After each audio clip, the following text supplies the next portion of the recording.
How's it going, guys? Woo! What's up? Let's go! And did you notice no technical hiccups? No, you didn't play the technical intro. hiccups. Well, you didn't send it to me. You never emailed it to me, so I don't have it. No, it wasn't me. That was him. That's him. Okay, so it was Andre's That's on him, fault. not No, me. I sent it to you before, and you were like, "I don't know how to open this." Remember, you panicked. Oh yeah, because yeah, you guys made a that's wrong right. format. Robert Burnett was Andre. waiting there. He was like, Yeah, "What's going okay. on? What's going on?" Should I We're gonna write leave? one of these days. Yeah, We'll get it. Okay, I had it right with what I have. Okay, you we'll had it go with right. You had it right. You know, with the tools that you had, It's got what it right. we refer to as a gimme. It was a gimme. It's a mulligan. Okay, whatever. It's a mulligan. I mean, there's no picture over top. We're all unmuted. I mean, I think it's starting off pretty well. I'd say It did, except for this conversation we're having right now. Yes, I agree. We should move forward. Yes. Yeah, we should move forward. Indeed. Guys, welcome to another episode of the 4Nerds, episode 42, I believe. And very, very exciting episode today. It's going to be one where we have some in-depth conversations trying to, and I mentioned this in the tweet before and like yesterday when I tweeted about it, where we have conversations trying to reach across aisles, trying to have good conversations and try to have understanding. Because on the 4Nerds, we're all about, trying to just have good quality conversations with anyone we can, with anyone possible. So like, guys, we're all about having fun here, and we're all about having fun with people who enjoy same things that we do, like nerdy stuff, like DC stuff, Star Wars stuff, all the nerdy things that are fun, and so we're going to have a great conversation today. And with that, let's check out the chat really fast and see who all is here, because we got a lot of people jumping in early. Yeah, what's up, everybody? We got Fear Jason. What's up, Fear Jason? Good to have you. Got Jacob Ludi. We also got, they're also mods now, so there you go. Congratulations. We got Jack. What's up, dude? What's up, Jack? Boy. And we got Snyder Steppenwolf says, "Ayo." He says, "This world will fall." That was a terrible impression of Kieran Hines, but you know what? Like all the others. That was worse. No. That was worse. Somehow that was worse. We gotta be like, "Mother." Oh god. Oh god. You love me. No. You gotta be like Jeremy Jans. I need that clip. You guys have seen that, right? Where his review of Zack Snyder's Justice League, where he talked about Joss Whedon's version. Yeah. Yes. Oh gosh, man, that kills me every time. Kills me every single time. I need that drop so bad, just because. And we also have the Coconut in here. Says hi from South Texas. Good to see you. I'm also from South Texas originally, so I love that. Love that. We got Brian, Master of None. What's up, Brian? So that's good. All good to have you here, Brian. Brian's a good dude, very, very good dude. Gil says, "Look at that beautiful blue wrench." Don't know what you're looking at, but okay. The mod wrench. I know. Okay. What were you? Never mind. We got Barcy here saying, "What's up? What's up, Barcy? Good to have you." Also got Jesse Allen. What's up? Go Yeah, Good day. I was about to do my own Australian impression. Put a shrimp on the barbie. Hey, mate. That's not a knife. This is a knife. This is a knife. He's got a big ass can of Foster's with him right now. Oh god, really?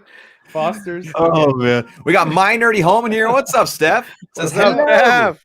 Good to have you in here. One of the other new moderators of the channel. We also got Comic Book Craig Movie. Says, "Hey guys, what's up, man?" So he's sloth. Well, that's the sloth, line that yes. he's referring to. So yes, Okay. Yes. Actually, He's aging himself. Fat Albert. Aging Right? himself well. No, Really well. Fat Albert. No, it's hey. that's right. Fat That's Albert. Fat Albert. You're right. Hey. I can't believe I know that and you don't. Goodness gracious, man, this is embarrassing for you. You're really showing your age. I know. That's saying something. We got Sickness in here. What is up, Sickness? We also got What's up? Caden Reed. And let's see. Caden's in the house. Caden. Got Eeyore. What's up, Eeyore? Says restore the What's up, Snyderverse. Couldn't agree with you more. El Capi. El Capi. Oh, Let's there go. he is. You do you, boo. That's right. You do you, boo. That's gonna be your thing, and that's not saying positive things. 187 says, "Yo, what's up, 187? Good to have you in the chat, 187. man. Good to have you. We got DC Niners. Talk with Extended. Yo. DC. Speaking of 49ers, Andre, I'm sure you were pretty excited yesterday. Yeah, we got to tweeting. We got to watch George Kittle on Livecast. That was cool. And he got to talk about the Snyder Cut. He's a huge Snyder Cut fan, a huge Snyder fan as well. So that was awesome to see him talk about one of the things that I love. What's up, and hold dear to my heart. And I'm a huge Snyder fan, so it was awesome. And he tweeted out, "Restore the Snyderverse." He So did there you on go. the show. Yeah, that's pretty dope. Got GX Wolvie says, "Hey guys, new here. Welcome. Hey, welcome. Always love having new people here." Barsby says he can't let fish go cold. Oh, no. Boy. Oh, Ryan, you had to And we got Rick's collection. It's supposed to be cold, sir. We'll have one of these two make you a mod for the channel. Absolutely. Ray's collection, yeah. Absolutely, because Ray is the man. Andre's on that. I see him looking. I'm on it. It's done. Oh, and that's I'm all just getting it done. There you go. And so, guys, you guys saw the thumbnail and title of the stream. We, of course, have another guest today, as we always do on the 4Nerds show. The 42nd episode guest, because I can't say the 42nd guest because there's been episodes where we've had like 2 guests. And sure, right. So that's like, and then we've had episodes where we had no guests. And no guests? No. Yeah. So we don't know. So we have no idea. We have no idea. We don't know what the hell we're doing. We have no idea what we're doing. We have hosts sometimes with no camera on. You know, it just depends on what happens. True, that is true. Yeah, it's happened. But without further ado, let us introduce our guest for today. He is from the RK Outpost. It is Ryan Kinel. How's it going, man? Hey guys, what's up? Good to be up? here. Man, the energy when you guys started the show was just absolutely incredible. I'm stoked to be here talking about things we love, even if we don't necessarily see eye to eye on everything, because that's what fandom is and literally always has been about. Exactly. So I'm looking about forward that conversation. to it, man. And we appreciate you saying we have the energy because we really try. We try. Yeah. Well, It's nice that our efforts. Andre and I did not drink coffee before the show, so that is a good. That's very. I'm caffeine-less right now. Caffeine-less. I'm gonna start getting the shakes pretty soon, but I'm good. I am too. Actually, I'm just drinking water right now. Usually, I have like a Mountain Dew Zero, which I like. Basically, I'm just done with Mountain Dew, but I can't give up Mountain Dew, so it has to be Mountain Dew Zero Sugar because Diet Mountain Dew is garbage. But Mountain Dew Zero Sugar, it does it for me. That's when my dad is. Although my dad drinks a ton of Diet Mountain Dew, but like he drank Mountain Dew for a long time. Yeah, it's not as good. That's just what he drinks, just because he drank Mountain Dew for so long. And he worked in like the oil field, so like he needed caffeine and stuff, so he'd drink Mountain Dew. But now he can't do that anymore because he's anyway, health reasons. Anywho, that's what we're talking about here. I guess you're telling Ryan to stop drinking Mountain Dew, or you're gonna have health problems. You're gonna have health problems. No, I'm not saying that. Working in the spice mines. I'm talking about my dad. I'm talking about my dad specifically. So, besides, he has Mountain Dew addiction. I have a Dr. Pepper addiction. You know, it changes and what's the slogan for Dr. Pepper? I know what you're trying to do. It's this little guy right here. It's a sweet one. Okay. Can you do it? I think our guest. I think you can. Now I have to. You can do it. Okay, whatever. It's the sweet one. There you go. Yeah, there we got to do it. Yes, Ryan knows it. It's the sweet one. There we go. Somewhere in the house, your wife is like, "Son of a bitch." I think she's actually out of the house right now, so I think. Damn it, you got lucky. Wherever she's at, she heard it. She was like, "Yeah, it's like." I can assure you. I can assure you, she didn't hear it through YouTube. I can assure you of that. Do it. I'm not quite sure how to pronounce, but Soibhan. Hopefully, I pronounced that right. Good to have you. It says hi. Yeah, she's there. What's up? Is it maybe Siobhan? I've heard it pronounced that way before. People with that name, Siobhan. Siobhan? Okay. Mm-hmm. I think it is Siobhan. Siobhan. That makes sense. What did you call her? I mean, you said it really eloquently. I know. I was like, damn, he figured that one out. I mean, I don't know. I just don't know. I would have been like, "What up, girl?" Just go the safe route. I'm glad that you're here. Okay, Fatal J. I'm trying to like find a video for because I know a certain commenter just got in the chat, and I keep telling him that I have a nice little clip for him, and if it will load. Gosh dang, I got to introduce John Cena 2099 Zack Snyder Justice League Part 2. The biggest name. Wait, are you highlighting the comment right now? Because I can't see it. Well, there you go. Sorry, I got to get the obligatory dad. Well, you have to. And John Cena, this is for you. John Cena!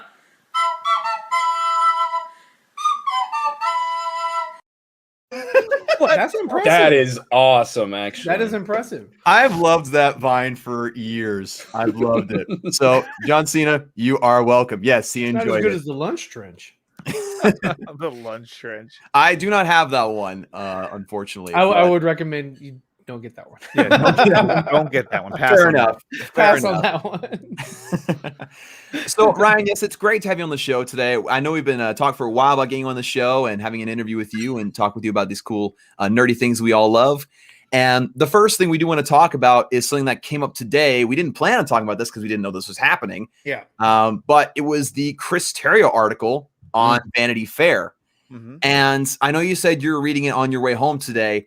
Kind of give us your general reaction to that article. I mean, of course, we'll delve more into it and some of the things that Chris Terrio said. What was your general reaction to that article? My general reaction is it's just one more person that's coming forward and saying this studio has no idea what they're doing. And I think that's the common thread that we can see among everyone, whether they've been super vocal about it or not. The studio is incredibly mismanaged. And, that was my takeaway. My other major one was that Chris Terrio was not involved at all in the theatrical cut of Justice League. Right. At all, to the point where he almost tried to get his name taken off of the movie. He called his lawyer. Yeah. I laughed when I read that. I was like, yes. Well, and I think for that too, when you do things like that, the thing I would be thinking about is the monetary ramifications. Like if you're actually legitimately going to get your name taken off of this, are you entitled to any of the money that you got for it? You know what I mean? Those would be the things if I was his lawyer that I would be like, well, you might want to think about that for a second, Chris. Let's pump the brakes a little bit. I got paid too, Yeah. Yeah, I gotta get paid too. You hit my bottom line here. Yeah. But I mean, really, it's like, if I'm Chris Terrio and you watch that movie, in hindsight, now that we've seen Zack Snyder's Justice League, I'd be pissed too. I mean, the movie they put out there was garbage. I love the fact that the title of the article in Vanity Fair was Chris Terrio is pissed off. Yeah. I'm like, that summarizes it perfectly. You can't think of a better title than that. I don't know how good that is for SEO, search engine optimization for that title. I think they could have maybe done a little better, but it was straight to the point. So it was very much straight to the point. And one of the things that surprised me in the article was, and we were talking about this before the show, how he had no say in what the title of the movie was. How they just simply named it that, and he learned that title on the internet like everybody else. Oh, you're talking about BVS. Yeah, Batman v Superman: Dawn of Justice. And it was interesting how he pointed out that he felt like that was the way that the studio kind of sabotaged things from the get-go, because that title automatically kind of made people roll their eyes a little bit. Personally, I'm fine with the title because it makes sense with the context of the story.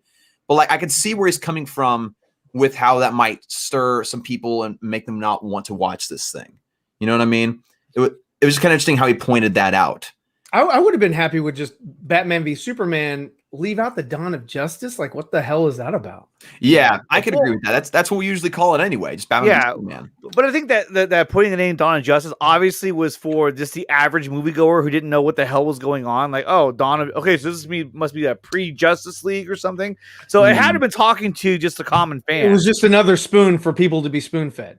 Yes. That's exactly what I think it is too. And that's one other thing that I took out of this article was, that there was no wiggle room. It was like, all right, Batman is going to fight Superman in this movie. Wonder Woman is going to be introduced in it. Then there's going to be a Wonder Woman movie. Then there will be a Justice League movie. Then there will be an Aquaman movie. And there was that is just the way that it was. Yeah. And Chris was talking about how he wrote Justice League before Wonder Woman was done filming, right? Yes. Before they really knew all the details. Obviously, Zack had a kind of a roadmap and guidance and things like that, but they didn't know exactly what that story was going to be by the time he was forced to start writing Justice League. Right. So it was all about this. Hey, Batman v Superman, we got to let everybody know Justice League's coming because we want to catch up with Marvel, right?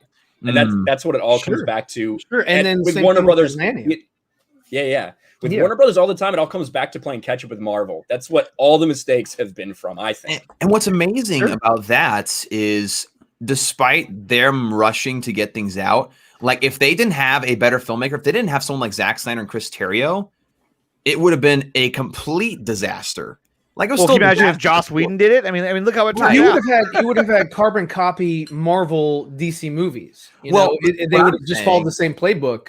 What I'm saying is that they're lucky they had someone like Chris Terrio and Zack Snyder to make the Ultimate Edition of BVS as good as it was, and to make Zack Snyder's Justice League, after of course all the work and turmoil, as good as that was. It's a miracle those two movies that of course BVS is more controversial, but Zack Snyder's Justice League which is very well received, that Yes. came out of that situation. It's pretty miraculous, actually, if you really think about it. Yeah. And you also A miracle. It is a miracle. It really is. Like the fact that came out of toxic Warner Brothers. I mean, pretty much, it's insane. Well, like And- they said in the article, it was that, like these guys from Wall Street were the ones calling the shot. Not even the studio was calling the shot. It was the Right. people on Wall Street that were calling the shots. Like, this is what we want to see. And this is how, we want you to orchestrate this. And we're not going to really give you any footnotes because we don't really care. Just make it happen. And that was weird too. That whole part of the article that I did read, I was like, wow, this is kind of creepy that these guys were there. Like, this is how you're gonna write Batman. Like, whoa, what? It's the thing that surprised me though is like we all know that Zack likes to go a little bit darker, and that's where he was kind of going with his story. But what really shocked me was how Chris Terrio revealed that the Bat branding was not. He didn't say it wasn't Zack's, but it wasn't his idea. But the studio pushed for the branding. In fact, the studio went so far as to say, hey, we want you to have Batman branding Lex Luthor at the end of the movie. The studio said that. And yet we have all these different articles where Warner Brothers executives are like, yeah, I went in a dark direction that we don't think fits what we want to do. And it's just like, man, you wanted that. Like, you wanted darker than that. It's almost like at one point they were on the right path, and then they got scared, and they're like, oh, forget it. No, we went too far. Somebody get Joss Whedon in here quick. What if one of the AT&T executives were, sitting down with their children and they were like, well, what if they didn't, Batman didn't brand Lex Luthor? I mean, if you don't get that in a take, I mean, you could be ruining, some child. I could lose my job. So, some child who is just waiting for Lex Luthor to be branded. Yeah, he brands him, and then why did he get Batman branded? says "Booyah" when he's done branding him. As he's hitting him. Booyah! That's what the brand actually says. It's just booyah. Yeah. It says booyah. It has a bat logo with booyah written across it at an angle. Are you getting this, Alfred? Alfred Pennyworth, are you getting this back at my bat cave? Oh, gosh. Underneath Wayne Manor. Alfred Yes, Batman. But my favorite part about the article, though, is the fact that he used the word vandalized when he referred to how Warner Brothers handled his films. Yeah. They vandalized them. I was like, yes, it wasn't just meddling. It was straight up vandalizing, taking it apart, destroying it, distorting it, and setting up to fail in the first place. I loved that. I was like, that's the perfect word to use in that situation. Yeah, and I think we all understand now exactly how crazy that was, because I think it was a day or two before the release of Zack Snyder's Justice League. I rewatched the theatrical version for the first time in a long time because I wanted to remind myself of what it was and like understand all the parts that were like chopped together. It was ridiculous, literally, like especially like from the opening Aquaman scene. Like seeing these little things that they went back there just to film one stupid joke line, and Ben Affleck gains like 20 pounds in between shots, moving back and forth. Jason Momoa's eyes are completely different. Gal Gadot's hair is completely different in every one of her reshot takes. It's insane because even the scenes that you might think are similar, the vast majority of them have exactly that, been vandalized. It's like it's like an old cassette tape where they just cut a part out and taped a new part into it and expect it to still run fine. And there was one scene that we were listening to, I think on somebody else's stream, or maybe it was actually on Andre's stream, was that that fight between Wonder Woman and Superman, resurrected Superman, and they added all these sexual groans from Wonder Woman. Yeah, that, if you weren't told that was in there, you dismiss it. Yeah, I was like, what the hell? Yeah, because someone played it side by side for us, and I heard the difference. And I'd never noticed it before, and I was like, "No way!" They actually tried pulling this. Yeah, and like we didn't notice. And Mutant has a question here, and hope I pronounced that right. I don't know if it's Mutant or Mutant or anyway. It says, any examples of that vandalization actually working for the better for Warner Brothers? Well, they did get the hippopotamus line in there. I think his name is Mutton. Mutton? Oh, okay. I'm just playing with you. I don't know. I think it's Mutant. Mutant. I don't know. Mutant. It's Siobhan. Siobhan, yeah. Oh, goodness. Anyway, I can't really think of any because every single decision they made, like, for example, cutting 30 minutes out of BVS, bad decision, obviously. Exactly. Reshooting Justice League, bad decision. I think Suicide Squad. I think we all here are probably in agreement. We all really want to see David Ayer's Suicide course. Squad at some point. Oh yeah. But when you look at, I think that movie made like $700 million or something really dumb. Yeah. For like a really, in my opinion, like a pretty bad movie. But I do think they got a little bit of what they wanted out of that complete bastardization of it. Like they got, we got some classic rock songs and some characters acting funny, Harley Quinn, and it's our Guardians of the Galaxy. Yeah, every girl was dressed as Harley Quinn that Halloween. That did happen. Yeah. So we'll have to see that one, that cut before we say it worked or not. I personally think that David Ayer's cut is probably vastly superior. Yeah, but the theatrical edition of Suicide Squad did make a decent amount of money. It made a lot of money off of the hype. It made a lot of money off of the trailer, that trailer with the music in it. And that was the reason, that was the catalyst for like, they love this. Let's recut the whole damn movie, just like the trailer. So they hired that studio that cut the trailer for them and had them, redo the whole film, butcher it up.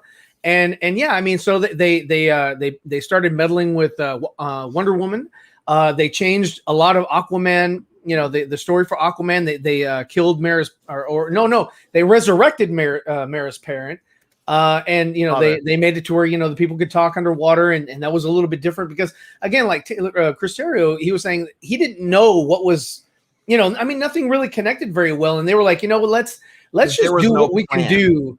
Yeah, let's just do what we can do to make our own universe out of this. And let's make the most out of it so that we can just profit off of this. And we'll get to these, these Marvel dollars. And again, this article highlights the fact yet again that the only person who had any semblance of a plan with this DC universe was Zack Snyder.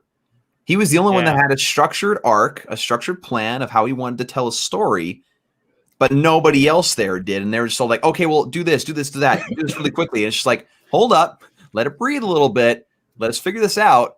But Warner Brothers, again, was overreactive. And that plays into every single thing we've heard about Warner Brothers over the past couple of years and things that they wanted to do that just didn't really work. And the fact of the matter is that, like you said, Ryan, this is yet another person who's talking about the handling of that situation. And yet you have the Warner Brothers Picture Studio still trying to die on that sword of, that movie's our canon, that Justice League is our canon, which is just baffling. You'd think at some point that they would come out and say like, okay, yes, it was a mess. There's been plenty of people who said this, like even Chris Terrio in this article, he said, I haven't talked to a single person associated with that production who didn't have a bad experience. Yeah. I had a bad experience just watching it. I was like, what is happening? And it's even obvious in like Wonder Woman 84. And, Patty and James Wan came out and they were like, well, we treated, Zack's plan as what our sequels were about. It's like, I mean, not really. Could be because, we can see there that very clearly there were changes in, Mara and Aquaman's story. We can see very clearly that even the Wonder Woman that we got in Justice League, it's not the Wonder Woman we saw in 1984. So the whole thing is a mess. It is unfortunately a mess. And there's no continuity. There's no canon right now with the DCEU. And for some people, that's okay. You can get a random Aquaman every once in a while and have a $1 billion movie that's really not great. It's okay. It's fun, but not great. Yeah, exactly. But you can try to emulate Marvel and maybe you'll get a hit every once in a while. But I very much think that the thing to do, instead of trying to emulate Marvel and try to play catch up with them, is to do your own thing. Yes. Because there's a lot of people that are getting very tired of the Marvel formula. Yeah. And I think that if they would have stuck to this plan, they would be in way better shape right now than they are. Yeah, absolutely. And go ahead, Andre. I think that BVS and even Man of Steel, for that matter, I think they were really, especially BVS, was really ahead of its time because nobody had really seen or dealt with the characters being portrayed, in this form. They were so used to seeing them in the Marvel movies where it was brighter, it had more comedy to it, it was more lighthearted to a degree. And when you saw BVS, it was such a darker film, and it was more of a graphic novel that you were watching. And a lot of fans, a lot of moviegoers had never seen anything like that. I mean, they'd seen Watchmen, but that had been received so differently. Mhm. And I think that now, as you move forward, you're seeing shows like The Boys, which has been very popular, and so now it kind of opens that door of like, yeah, you know what? I do want to see more of a more serious, a darker tone, has real life consequences. This is more interesting, and I think that it just came out at a time where nobody had really predicted or even were counting on seeing something like that. And now looking back on it, yeah, no, it's such a beautiful movie. It's a masterpiece, in my opinion, when it comes to BVS. Mhm. And I think now people want to see more of that type of movie. And at the time, I think that people were so entrenched into that Marvel mold that they didn't know how to react to this movie. And not to Mhm. mention, they cut out 30 minutes of the movie, which, like Terrio said, if you cut 30 minutes out of Argo, it wouldn't make any sense. And there were a lot of things that didn't add up in BVS. And I even knew after I had seen it, I was like, I feel like there was like going to be a director's cut, because I felt like there was some stuff that was missing. And there was. And you also they also promoted that, like, They right after immediately- the movie was released. They're like, oh, hey, there's a better version coming. Yeah, and I know. Terrio even Longer. pointed out. And Tara pointed out two things that were working against Batman v Superman before its release. It was the studio wanting to cut down to half an hour, of course, which takes away the nuance and the build-up and the motivations of the characters, but also the way they marketed the movie. Of course, the marketing for BVS was massive. Like, I was living in LA at the time, and you couldn't walk a foot without seeing some kind of BVS advertisement somewhere, like a poster, a billboard, massive billboards, mind you, of this movie. But they constantly marketed it as a, beat 'em up, face-off movie where it was more action and stuff, but like that worked against it, because a lot of times people, when they go to the theater, they expect one thing, and if they don't get that one thing they expect, more often than not, they're going to come out of there with a sour taste in their mouth, because we're like, what the heck was that? I wasn't prepared for that. I think a massive problem, I've talked about this before, was the reveal of Doomsday. Yeah, I think that was such a big thing, because now not only is it Batman v Superman, but everyone who knows anything, you've revealed to them that now you're also going to do Death of Superman. And that in and of itself is a little controversial. The fact that you're doing Death of Superman less than 2 movies to like Henry Cavill, to your new Superman, you're doing Death of Superman. And, with the knowledge of everything that was next. And I think that soured a lot of people too, especially because, the look of Doomsday is pretty controversial as well. Lord of the Rings cave troll, like I mean, but the thing is, Ninja Turtle gone wrong. That was also studio meddling, because that was never the plan, and it was like Zod Doomsday is not actual Doomsday, and you have Doomsday actually there, as Zack said, hey, Doomsday is the creature or whatever that broke the moon from Man of Steel. So if he's already in existence, then why are you creating another Doomsday here? Well, it's because they were like, hey, let's up the ante. We want Wonder Woman in this movie as well. We want all of them to sort of face off against this bigger threat. It can't just be Batman versus Superman and they have some sort of mutual resolve. It has to be that, they have to come together to fight the greater evil or whatever, which is the monstrosity that Lex, comes up with. But I was like, they wanted too much too soon. And it, the narrative suffers.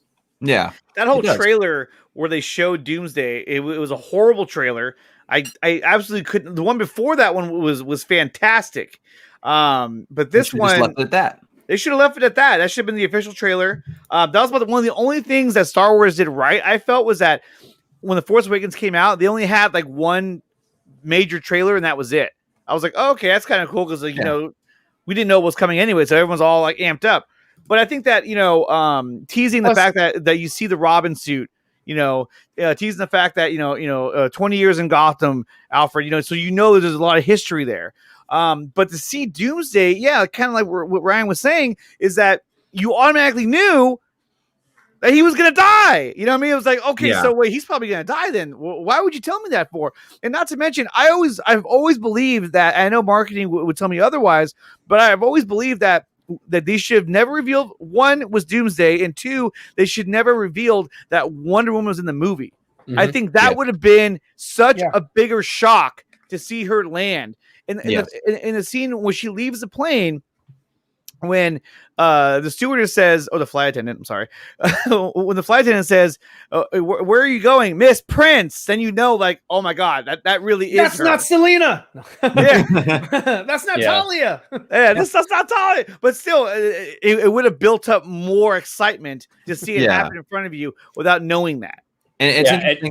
Go ahead. Not had the little like scene before that with the reveal of Lex's database where he already had the logos, pre-made for the superheroes. Yeah. I'm fine with the driving characters. So like, silly. the logos. I'm just like, okay, interesting. He's like, I Screw need in. somebody to create logos. 4 of them. He's like, 4. Thank you. I believe the Flash will have this logo. Yeah. And you're a cyborg, so I'm going to give you a circle with a C. You know what I mean? Because I'm the graphic designer for the Justice League. Yeah. But it's interesting how in that article, I love this part too, where Chris Terrios said, I'm literally saving you guys from yourselves. Like he had said that about Warner Brothers. Like I'm saving them from them. I save them from themselves multiple times in this process. And that leads me to the next topic of discussion, which is, of course, the whole idea of restoring the Snyderverse. Ryan, I know you've covered this in depth on your channel, all the different things that could happen, all the things that have come out and all the different updates and such. That's one big way that at this point, I feel like Warner Bros. Has no choice at this point but to restore the Snyderverse to try to build up good graces with fans. Because, like, what else are they going to do with all these things coming out against them? I mean, just ignore and continue pushing on. They just had Godzilla vs. Kong, which, like, we can't lie, like that was a big success, not only streaming but also in theaters. So I think the people that don't want to restore the Snyderverse are just fine with chugging along just the way they are. J.J. Abrams, I think, is a big part of this. I don't think we talk about it enough. J.J. Abrams, when he came and took over Star Trek, wanted to wipe everything out and have everything be in his continuity. Yeah. J.J. Abrams, when he did the first thing in Star Wars, a lot of people think that that's one of the reasons that they stopped publishing expanded universe stuff and what's now known as Legends stuff and all these books behind me for Star Wars. Because when J.J. came in, mine has to be the only storyline going. J.J. Abrams has signed a $500 million deal with Warner Brothers to do DC content. Yep. It's a mega contract. And I think that's something we don't talk about enough is we've seen J.J. Abrams do that. This is now the third thing he's come in. And I think he just wants to have his story and his continuity. I don't think he wants a Zack Snyder's Justice League 2 while he's trying to do a Justice League Dark. So we know there's these factions. At the end of the day, Jason Kilar and Warner Media are going to have the final say. And we know that all of us here have been talking about it. So many fans will continue to push for it. And I think it does make sense, especially if you just do it on HBO Max. Do a Justice League 2 TV series, do a Batfleck TV series, do a Deathstroke. Like, there are tons of options. And we all saw Zack Snyder's Justice League, all the little chess pieces that he put out on the board to continue and expand this universe. It totally makes sense for us and for Warner Brothers. But we still have that faction that doesn't want to admit they're wrong, that faction that is probably very much aligned with what J.J. Abrams is trying to do going forward. Yeah. And it's interesting because, like, I know a lot of people have said, I don't know if this is true or not, but I know a lot of people have gone out there and said that J.J. Abrams and Zack Snyder have a pretty good friendly relationship. So people have been kind of hopeful with that sense and maybe he'll be on their side. Well, they were teasing each other when JJ was making Force Awakens and Zack was doing BVS. There's a Batmobile on the Millennium Falcon, and then there were stormtroopers on the set of BVS. So I mean, they were playing with each other because they were two guys that know each other, have camaraderie, and they were working on some big projects.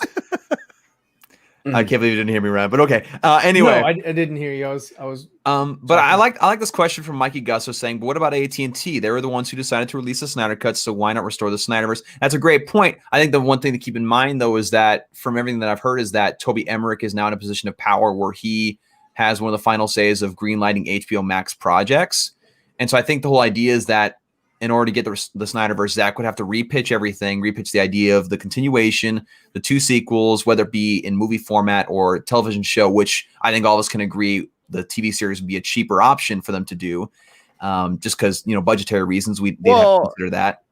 It would be a way to make more money at that. I mean, you figure if you did a week by week I mean, I was talking about this the other day that right now we would be on what, like part 4 of Zack Snyder Justice League if it was in, if it was in episodic form. So imagine that. I mean, the episode would lead off with the rooftop scene where they meet, where they talk to Jim Gordon. Commissioner Gordon, and then go into the tunnel battle. So that would have been right where it leaves off. So you're saying that they would have cut it into 7 sections? Because they were talking about 4. Right. So they probably would have combined some of the parts together. Yeah. I'm not. I wasn't part of the editing process, Ryan, so I can't really answer that question. However, I think you can pretty much figure out what they were trying to do. So what you're saying is the episodes would have been episodes. Hell yeah, it's different. It has to be different because we've never had this before. This is brand new.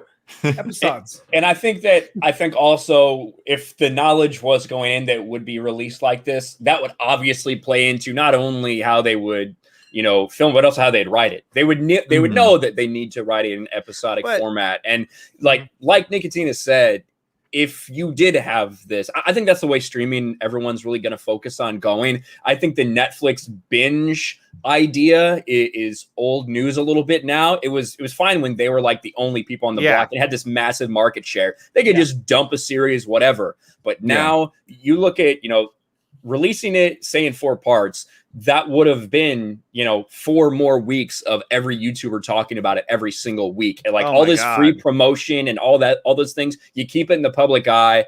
And obviously you keep subscriptions for longer if you do it that way. Yeah. So I think it's a perfect way to do it on HBO Max. And I really hope it continues. I think it makes a lot of sense for a lot of reasons, but there are people with very serious pride issues. Yes. Do not want to admit their mistakes.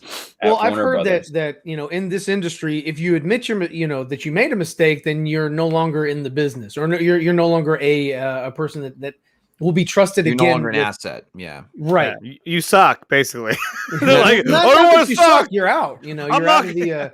So they're I'm really good at my job. They're stuck with that. Like I can't admit that I'm wrong, because if I do, I'm out of a job. Right. And that's the thing to keep in mind. But at the same time, like, you look at the whole idea of getting it out there. And we talk about the people who are okay with the Snyderverse not continuing and the people who really want it to continue. The thing that I see that's also positive, and I know we've all covered this to a certain extent, is that the crowd of people who want to see it restored since the release of Zack Snyder's Justice League has indeed grown. And a lot of the general audience has come into it. Like we've seen NFL players tweet about it. We've seen country singers tweet about it, which made my entire freaking world. We've seen plenty of different people who are influencers which is funny because just a year ago, in the eyes of Zack Snyder's Justice League fandom, blue checkmarks were the enemy pretty much for a while. That was the big thing that we had to fight against, was blue checkmarks. But now a lot of them have kind of either changed their tone or have come out and said, like, yeah, this sounds great. Like, I want to see more of the story. Well, and like I said, they've had to, because, if they're like, oh no, you see, this is horrible. This is the worst movie ever. And everybody, there's so much, good faith and great, reviews and all that. If they go against it, then they lose all credibility. Mm-hmm. So they have to kind of like tote that line. Like, hey, I like it too, guys, and thumbs up, and restore the Snyderverse, because I don't want to lose my fan base. But you consider also the people who are underneath those influence, if you will, is that there's a lot of very impressionable people out there, and if the influencers they're following say something, then there's some people out there, a lot of people out there actually, who will follow suit and look at it in a different light and say, like, oh yeah, no, I agree with you. This could be kind of cool. I can jive with this. So with each influencer that tweets about that and shows at least their support, whether it be genuine or not, for the movie, then you'll at least have some of their followers who will follow suit and maybe somewhat join their voices in, if that makes any sense. You know what I mean? Yeah. So who's influencing the influencers? Are you talking about the influenced or the influencing? We are. Yeah, we are. Yeah, there you go. Zeeverfett. Zeeverfett is the influence. Thank you. I appreciate that. And I think that one thing, at the end of the day, I say this a lot, Twitter is not real life. Right. Only about 20% of the U.S. population uses Twitter. So when we have these massive Twitter trends, when we hit 1.5 million for Restore the Snyders, that's massive and that is huge. But at the end of the day, the studios are going to be looking at the numbers, which the numbers are kind of fishy from what we've heard. But that is what matters to them. And that is your best case for restoring the Snyderverse, or the numbers that this movie did. I don't think we talk enough about the international numbers, because we've seen like these things Canada. yeah, Canada had record-breaking things. UK, the UK numbers are crazy because all this based off of like Samba TV and these third-party app collectors, which Samba TV, it only works on a certain smart TVs have it Samba, and only certain ones are opted into that program so they can tell what you're watching. Doesn't count people that watch it on their PlayStation 4 or their, you know, their computer, like whatever it may be. It's very limited data. It's limited data. But for that, it was, I think the number was what, 2.2 million over that first week for Zack Snyder's Justice League, 3.6 million for Godzilla vs. Kong. But in the UK, Godzilla vs. Kong only got 250,000 people. Zack Snyder's Justice League over that same period, almost 1 million. So internationally, it broke records in Russia, it broke records in Australia, Canada, Brazil, like everywhere. Guam. It was Guam, U.S. territory, Guam. It was breaking records as well. So like that, I think is going to be a big part of their pitch to continue it. Is especially with the increased distribution of HBO Max once they finally get those deals out. Yeah, no, I absolutely agree with that. I think that's the numbers thing is an interesting one because, you know, there was an article that came out and they were like, Warner Brothers, without giving us numbers, told us that Godzilla vs. Kong got more than Zack Snyder's Justice League. And it's just like, I mean, we all know how trustworthy Warner Brothers is at this point. So it's like, they haven't lied to us yet. Yeah, they're not liars. They're very honest with us. Well, they're always up front. And they'll answer anything you ask. This is how you look right now. Believe it or not, I'm walking on air. You look like a clown. Well, Okay. The important thing when you look at all these numbers is to understand what you're looking at, because that graph that got put out there was percent of market share for streaming. So you could have Wonder Woman 1984, which is the only thing that gets released on Christmas, have a massive market share, which it was.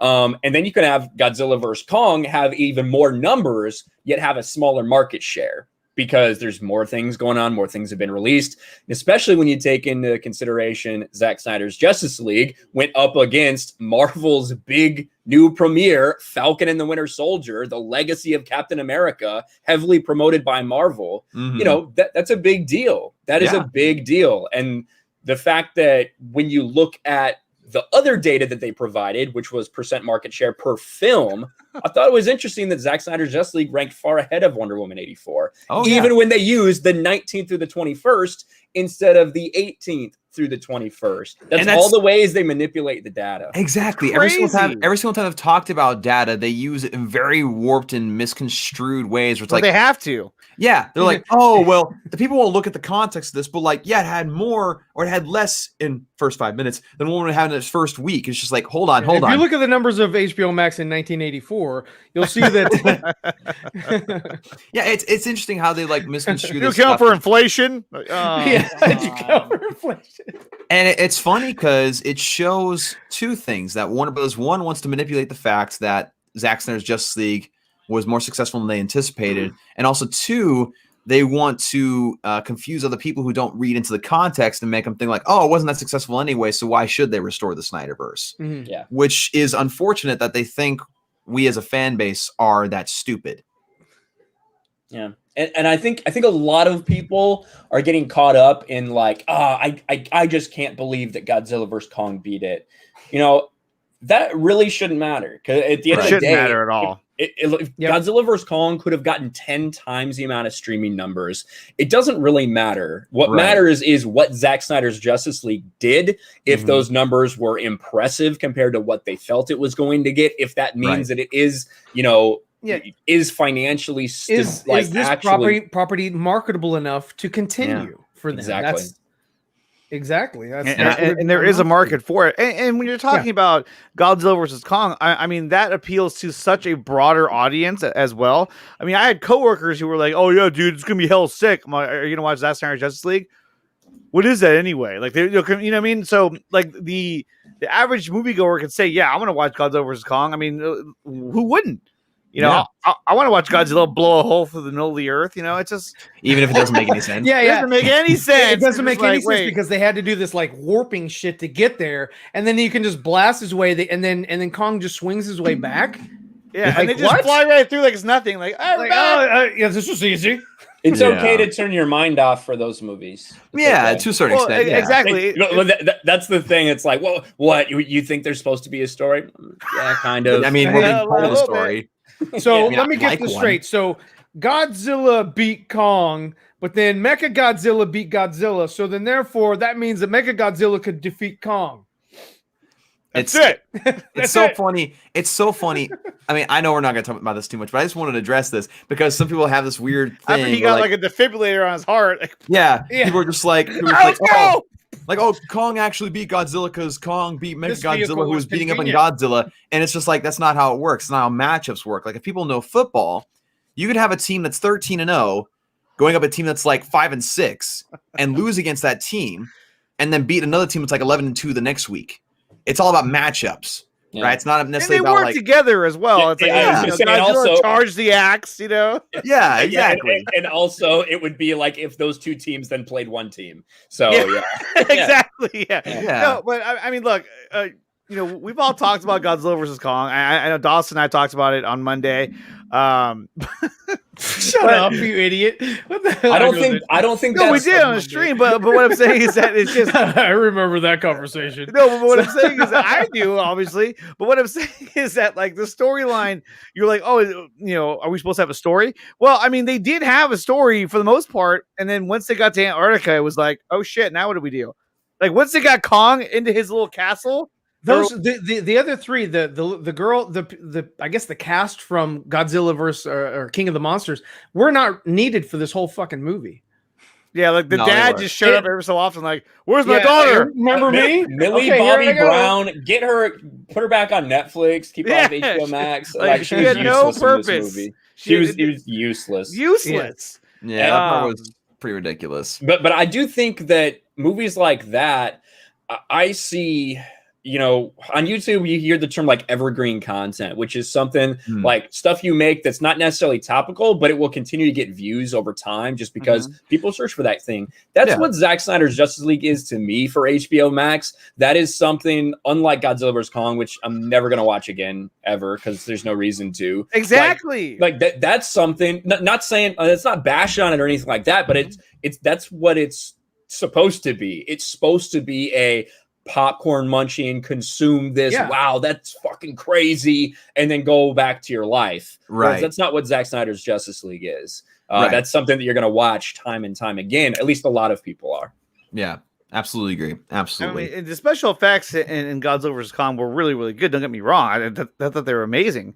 But I mean, it's not a movie that if I'm at home by myself, I'm not going to be like, what do I want to watch? I'll watch some Godzilla vs. Kong. No, I'm probably going to watch Zack Snyder's Justice League. Like, there's more story. There's just more to it, more substance to it. And, you know, and I agree with Ryan. It's like I'm not here to bash Godzilla vs. Kong, but it's not really a movie that I'm going to watch again. Like, free Right. willingly. Like, oh, I got to watch this again. No, No, I I absolutely wouldn't agree. even buy it. I absolutely agree. Zack Snyder's Justice League is one of those like because there's more of a story to it, like behind the scenes, right? There's a better story in general in the film. There's a better story behind the scenes that draws people back in again and again. And it's the Yeah. same thing with all of Zack Snyder's material with the DC universe. Like it's a rewatchable. That's the main thing that draws me back to the DCU all the time is Man of Steel is very rewatchable. BVS is very rewatchable. The Ultimate Edition, of course. Zack Snyder's Justice League. I've watched it 9 freaking times. 3 of those times Yeah. have been the black and white version. Like I'm going back in and analyzing those things and appreciating it.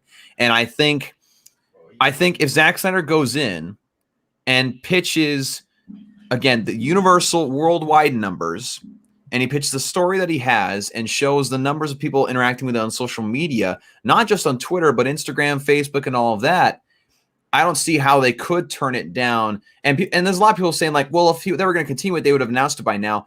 I don't think that's nearly the case. I think many of us maybe thought that just because we were being overzealous. We were hoping of just like, right away. That's never how it was really going to happen.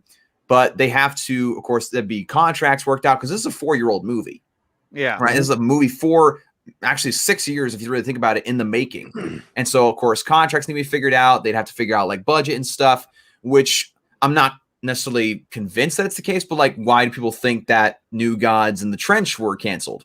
That's something to think about because budgetary things could be at play here. when it comes to certain movies they might want to do. I was really So, hoping for the trench. I really wanted to see that movie. of Bunch course. ravenous creatures who can't even talk. They're like, I don't understand. Was it going to be a hero? It was going to be the Russian family. They were Yeah. on the ocean. And they're in a submarine, you know?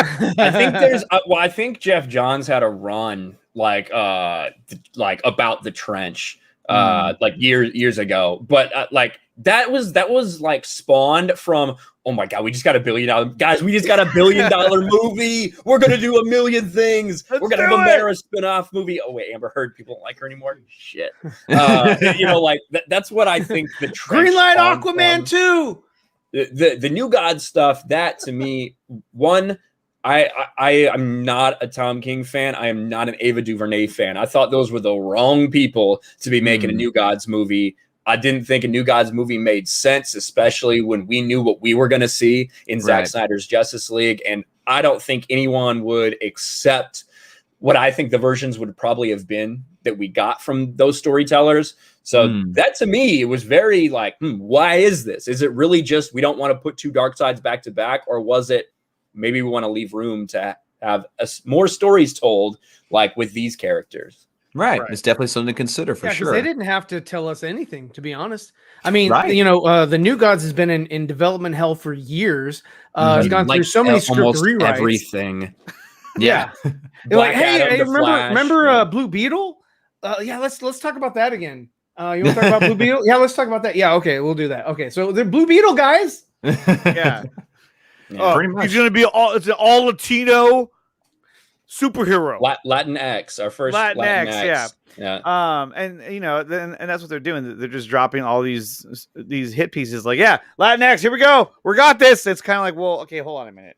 And then the fact that, you know, it was even said that, you know, Zack had pitched an Adam movie where it was going to be an all Chinese cast. It was going to take place in China. It was something that had never been done before. And they were like, okay, well whatever. They knew Godzilla and King Kong were going to battle there. Yeah, they were like, it's not going to work out. Not going to work out. They're going to get stepped on. I love this part. He says, we can't do the Trench movie anymore because Aquaman was in Zack Snyder's Justice League. Therefore, this movie would confuse audiences. Yeah, she's absolutely correct. But I mean, would there have been one of the Trench creatures that you would have followed? Like, he would have been like the hero of the movie where he can talk like, hello, you know? It's like, I don't like Jar Jar Binks. Yeah, I was like, it's a follow me now, Okie Day. It's a follow me now. Down with the trench. Down with the trench. I know, like, I want to be clumsy. Yeah. Well, follow me, Aquaman. And I think like production hell describes Warner Brothers when it comes to the DCU. Oh, yeah. Like it like the Flash. We're sitting here. Did you guys hear what Michael Keaton recently said about the Flash? Where he's like they marketed this at DC fandom. They put this concept art with Keaton's Batman. He's got a good thing going on over at Marvel with the Vulture. You know, they don't have this controversy. So like, why the hell would he want to come back? Controversy. Yes. Controversy. That's the way we talk here in the South. But yeah, no, I mean, you know, country accent. Yeah. So, like I was saying, I'm chewing on my cud. Zack Snyder's Justice League. Okay, now you're Shaggy. Yeah. Okay, whatever. I forgot what I was saying. Go ahead. But yeah, like that's fine. Like, but that's what the Michael Keaton thing is like. Yeah, honestly, they sent me a script. I don't know if I really want to do it again. Like, he is not in on this thing. This is not for sure. Like, the Flash movie very well could not actually be written yet. Like, they might have, like, you know what I mean? They might have to do massive rewrites to this thing. I mean, that's not the first time. Green Lantern. Sure. But they were supposed to, well, Green Lantern's been pushed back because of Jeff Johns. No, I'm talking about like Green Lantern with Ryan Reynolds. So they were literally writing as they were shooting. Oh, well, I don't know about that. I just know it wasn't a good movie. So reason. Yeah. But no, with Michael Keaton and the Flash movie, they're supposed to start production this month in London. Mm-hmm. I don't think that's just going to happen. Right. They're like, I mean, and action. Yeah. What am I lying? Just interact, man. Just talk about stuff. You're in the Speed Force. Yes. Go with it.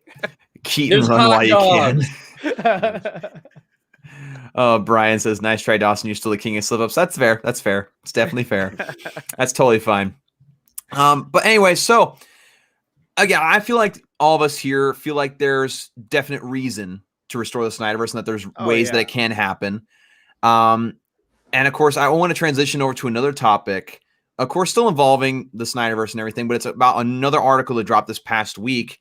And it was, of course, the piece on the Hollywood Reporter where it was talking about the Ray Fisher situation, the Ray Fisher article, talking about, of course, the experience with Joss Whedon, Jeff Johns, and all of that. And before we get to the nitty gritty of it, I thought it was very interesting how many rumors this article confirmed that were on the internet for a while, but everybody just kind of considered them as that, rumors. You know, Yeah. like the whole The Gal Jeremy Irons Gadot. thing. The Jeremy Irons thing where he said this is effing stupid and went back to his trailer and rewrote some of his lines with whole Gal Gadot like snickering at a line she had to say when doing ADR, and Joss Whedon's like, hey, no, like I'm gonna mess up your career and screw up your movie like I screwed up Zack's, you know, just really exposing Joss Whedon as just a scumbag, just a major scumbag Yeah. in so many ways. That's the thing that stands out to me about this in general. Everyone had a problem on Justice League during this Yes, time. even Ben Affleck wanted to everybody. walk out. And you know, like from a like sit back and like kind of take a different perspective on it, you have these executives who want to go a completely different way, who have, you know, done everything they can to kind of push Zack Snyder out. You now have 5 months to reshoot an entire movie and do all the post-production, which is not enough time in any way, shape, or form. And it's all because these executives are trying to get their bonuses out. So everyone in there was under a lot of pressure, to be sure. But Joss Whedon was an asshole to everybody. Yes. Ben Affleck, you can hear interviews now where Ben's like, you know, I had a better time on Batman v Superman. Justice League, I just... he literally coughs like... Yeah. Yeah, like that. Like everybody had a problem with the people surrounding that. Yeah, So that's one of the major things I took away from it. The Jeremy Irons thing was crazy to get that actual confirmation. Oh, that was great. I love that. You don't piss off Scar. You don't. Yeah, piss off Scar. Scar. You definitely don't. And you're absolutely right, Ryan. It Simon. showed that Joss Whedon, it helped actually validate a lot of things Ray Fisher was saying, just because, like, for a long time, people were like, oh, Ray Fisher's the only one who had a problem with it. Ray Fisher's the only one who had issues on the set. And it's like, no.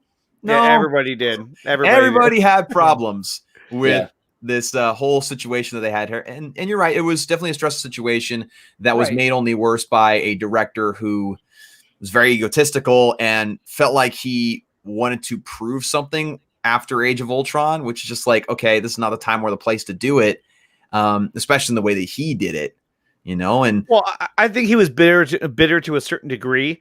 And I think that during the production, probably being as stressful and as much of a shit show as it was, it probably, you know, kind of drew out a lot of, like, you know, bad emotion and bad actions by, and they by a already lot knew of that they people were on it. They already knew that they were like in a downward spiral, and that's why, you know, when Ray went and wanted to express his grievance with Joss, he was met with, you know, somebody who you know stopped him in his tracks, Jeff Johns. He was like, no, he's under a lot of pressure, leave him alone. like, don't make him I'll mad. deal with him, you know, whatever, you know. And, Dude, and they're fucked. send him on his way, and patted him on the mean- head and sent him on his way.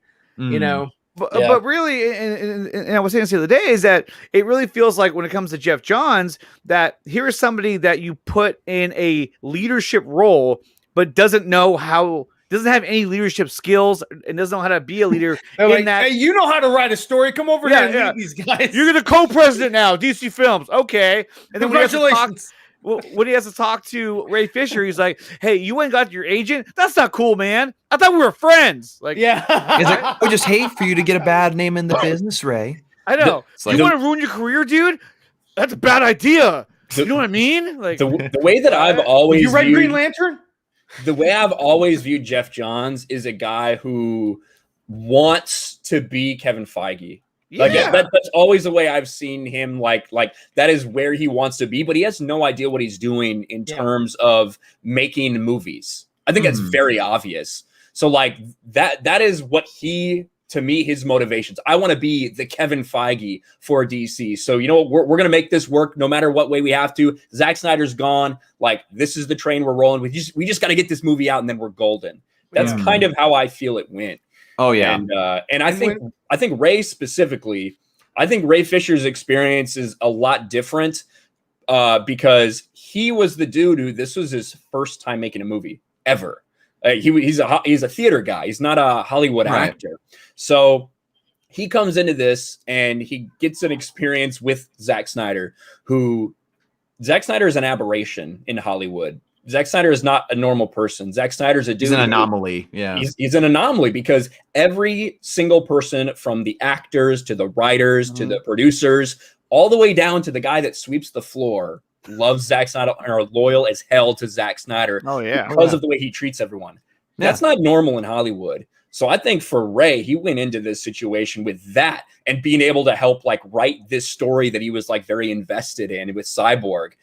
And then normal Hollywood like took over and it was like a car accident and every single person had a problem with what they did. And I think Ray really felt it because his like he wasn't used to that. And then he like got slapped in the face with this is how these assholes are all the time.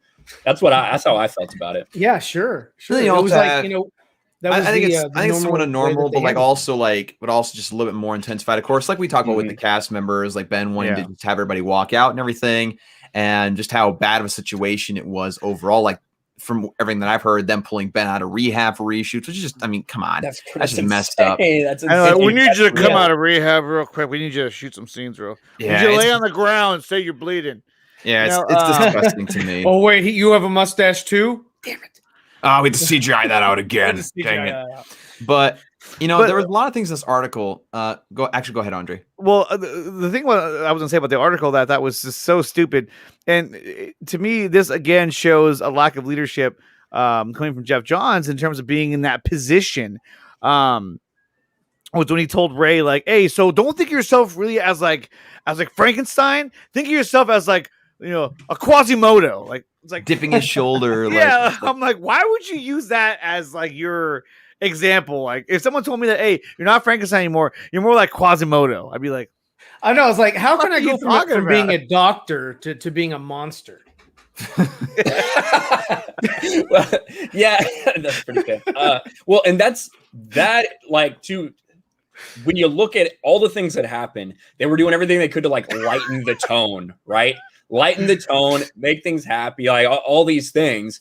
And I think that was one of them. Like, we need to make him smile more. We need to make him be more approachable. And Quasimodo is like kind of like that. He's a deformed person, but he's happy and goofy. That's what they wanted the entire thing to be. You know, like we saw how much. Yeah, well, it is true. It's like, oh my god. You know, Quasimodo says "booyah." Can you say "booyah"? Yeah, I thought it was interesting too. Like that the creator of Cyborg, the writer of Cyborg, came out and was like, "I hated writing "booyah" too," because it all stemmed from like the Teen Titans. And once you started saying it, Teen Titans, then everybody said it. And that's one thing people misconstrue. Like they're like, "Oh, Cyborg's thing is booyah." I was like, "No, that's just the Teen Titans thing." Sorry. But Ray made a good point. He was like, when in the script does Gal Gadot say "Great Hera," or you know, when does Henry Cavill say "up and away," or "this looks like a job for Superman"? He doesn't do that, but he does say, I'm a fan of truth. I'm a fan of truth, and I'm a big fan of like. And that's about as close to truth, justice in the American way that you can get, because you know that they're not going to say in the they're not going to say the American way in the rest of the world, like Hollywood. Yeah. So I do think that that's another thing you can point to. Be like, I think that they were just pushing for more of that in general. Yeah, but possibly. And you know, speaking of that, there's a lot of instances in this article. Like they talk about a lot of big things that happen, of course, again, with Gal Gadot, her experience, and Patty Jenkins and fighting that and everything. There's also like compounded small instances that Ray Fisher would talk about that to him added more and more validity to how he felt. And I think one of them that he talked about, and I know we were going to talk about this, and this is something you've put your voice out about, Ryan, is the whole situation with the Krypton show. You know, how Jeff Johns was involved in that and how it was originally supposed to be a prequel sort of thing to Man of Steel and build the world of Krypton and go in that direction. And I know Ray Fisher talked about how, or I guess they talked about how Jeff Johns had said no to a certain actor who I believe is a star on Bridgerton, if I'm not mistaken, for being Superman's grandfather, who is African American. And I know it was interesting because they painted that as like, oh, it's kind of like a little racist thing, which definitely could be. I mean, you can make that argument. But I know you had a little bit of an opinion on that, Ryan, and I kind of want to hear that from you on the stream, and we can kind of discuss that.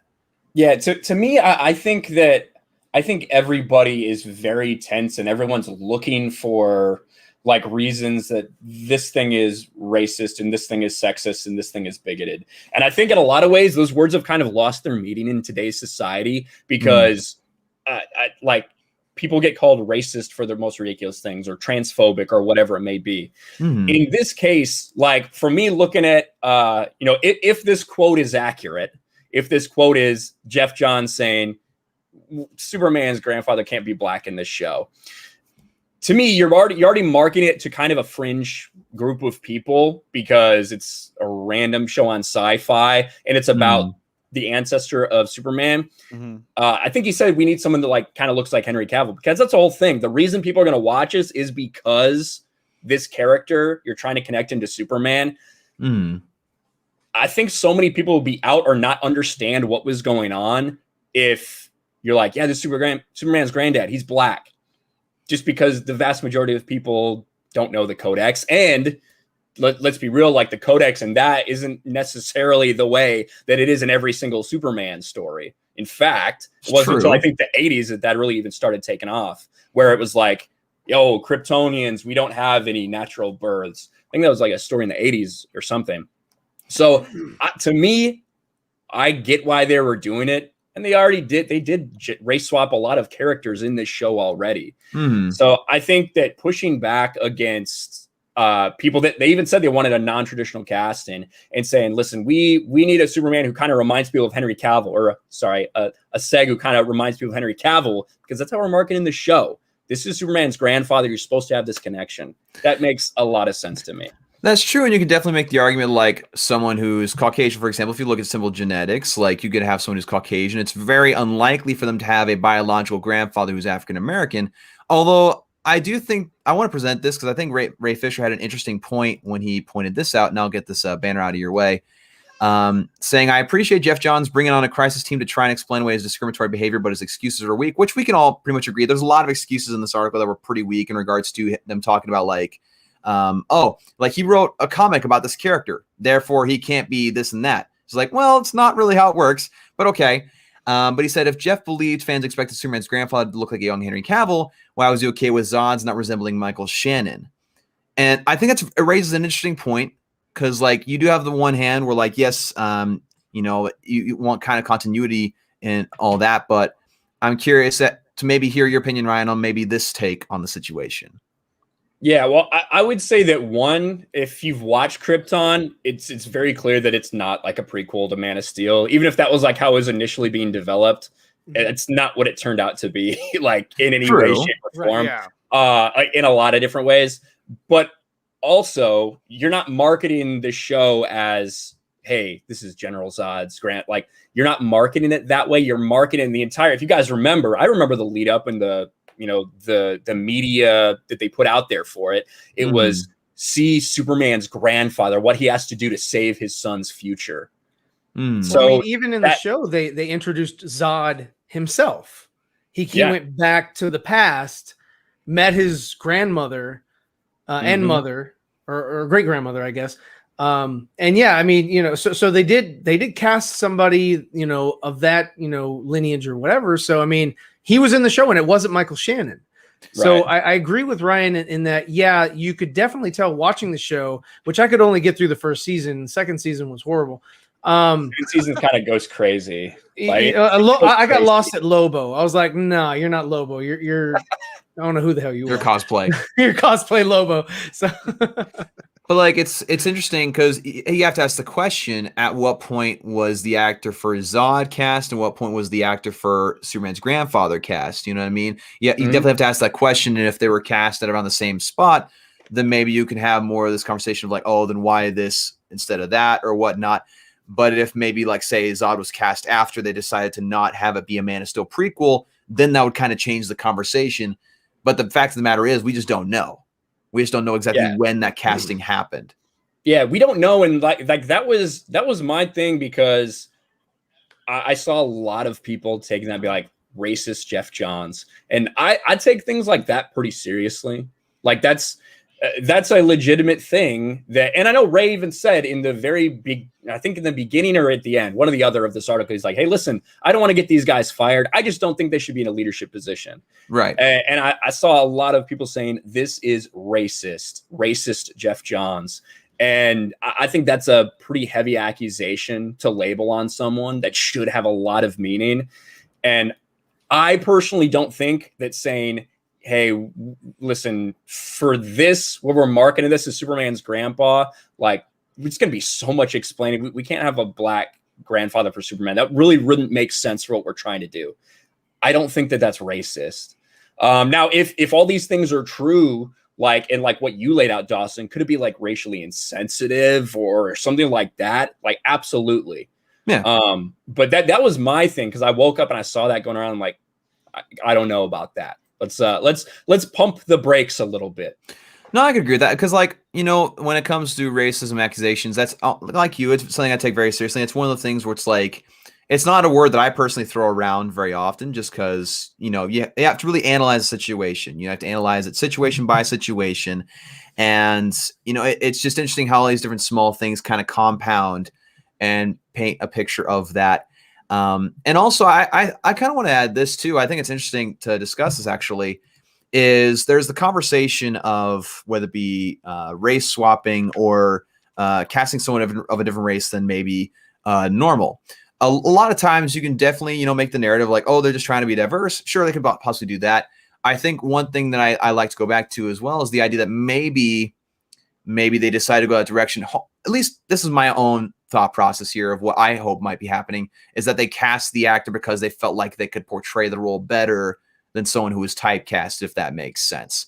So, like, for example, if this person who was going for the role of Superman's grandfather, who ended up being in Bridgerton, I can't remember his name because I think it's a French-esque name. Yeah, I don't remember his name either. Yeah, but if he was the better actor, okay. But if he was the better actor for the part, meaning he could portray it better, and he was simply denied due to his race, then you might have another issue. But, like, again, it all depends on if that quote, like you said, Ryan, is accurate. If it's because he was black that he wasn't cast. I think it's a different conversation too. Yeah, but I think there's so many different things that go into this. And I think one thing that you do have to take into consideration is when you're marketing this thing, like, I don't think the vast majority of the audience is really aware about the codex.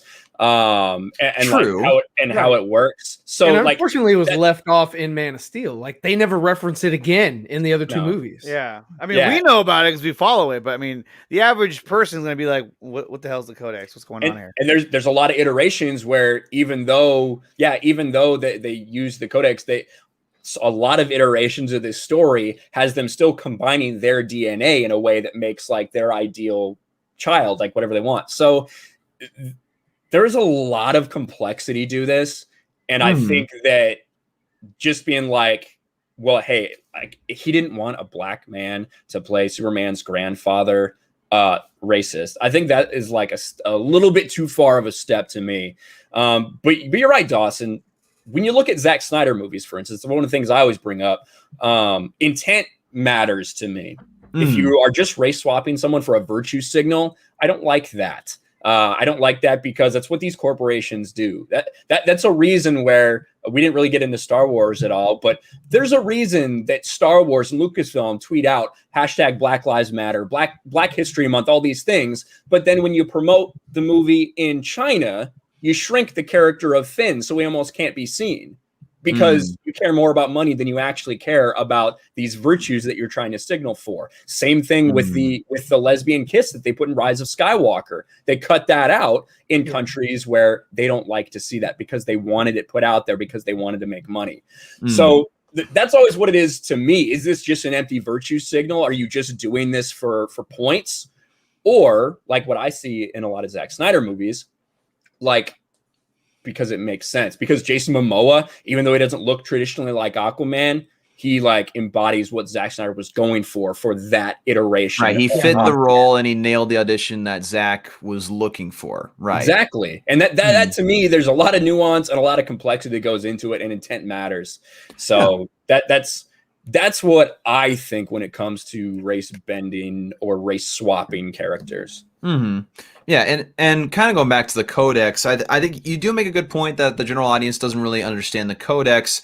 Although I could make a counter argument that when you had Man of Steel, and again in the Origins is going to be a Man of Steel prequel, of course, the Krypton show, and if you still went that direction, you could still kind of elaborate on that or at least touch on it a little bit. So where if you did end up continuing on that way, the casting of that actor would have at least worked. I mean, they would have had to add a lot of exposition. They would have make to make it make sense to the Sci-Fi Network's audience that is watching the show. There's like, oh, okay, this is the reason why Sci-Fi Network. I thought that was weird to begin with. I was like, how did it end up on the Sci-Fi Network? Well, because Krypton is another planet in another solar system, and I guess you're right. They're aliens.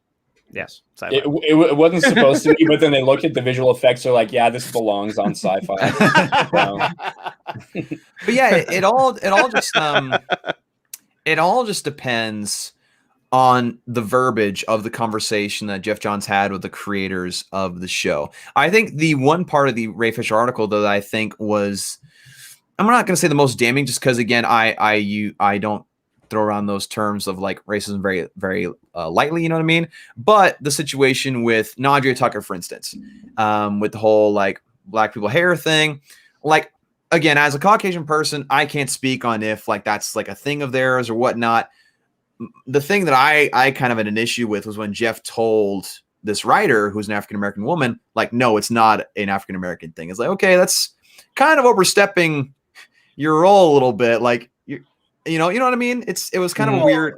But I think what it says too is that, look, in this day and age, there are certain things you can and cannot say in the workplace. And it's gotten even stricter as time has gone on, especially in this current day. So I think that now when those, when the article brings out what was said and how people are acting in Hollywood, now it shows that like not even in Hollywood can you be safe from this type of, of how you're not safe on whatever you can't say whatever you want in Hollywood now, because now it's like the same rules that we abide by at our normal workplace are now making their way into Hollywood. Mm-hmm. And for the longest time, I don't think they really ever existed in Hollywood. And so that's why they were able to say certain things. And look, people say a lot of stupid things all the time, but when you put it in context, it could be just horrible. Yeah. And I think this was what you're talking about specifically is in reference to like someone's hair being completely different, like scene to scene, like when they went to come like back Padme. and shoot something. Yeah. Is that's one that you're talking about, right, Dawson?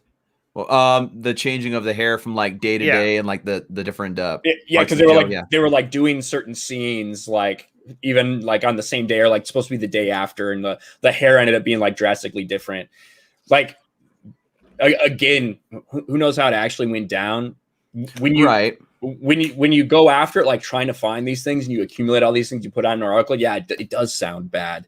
To me, again, that could just be a dude.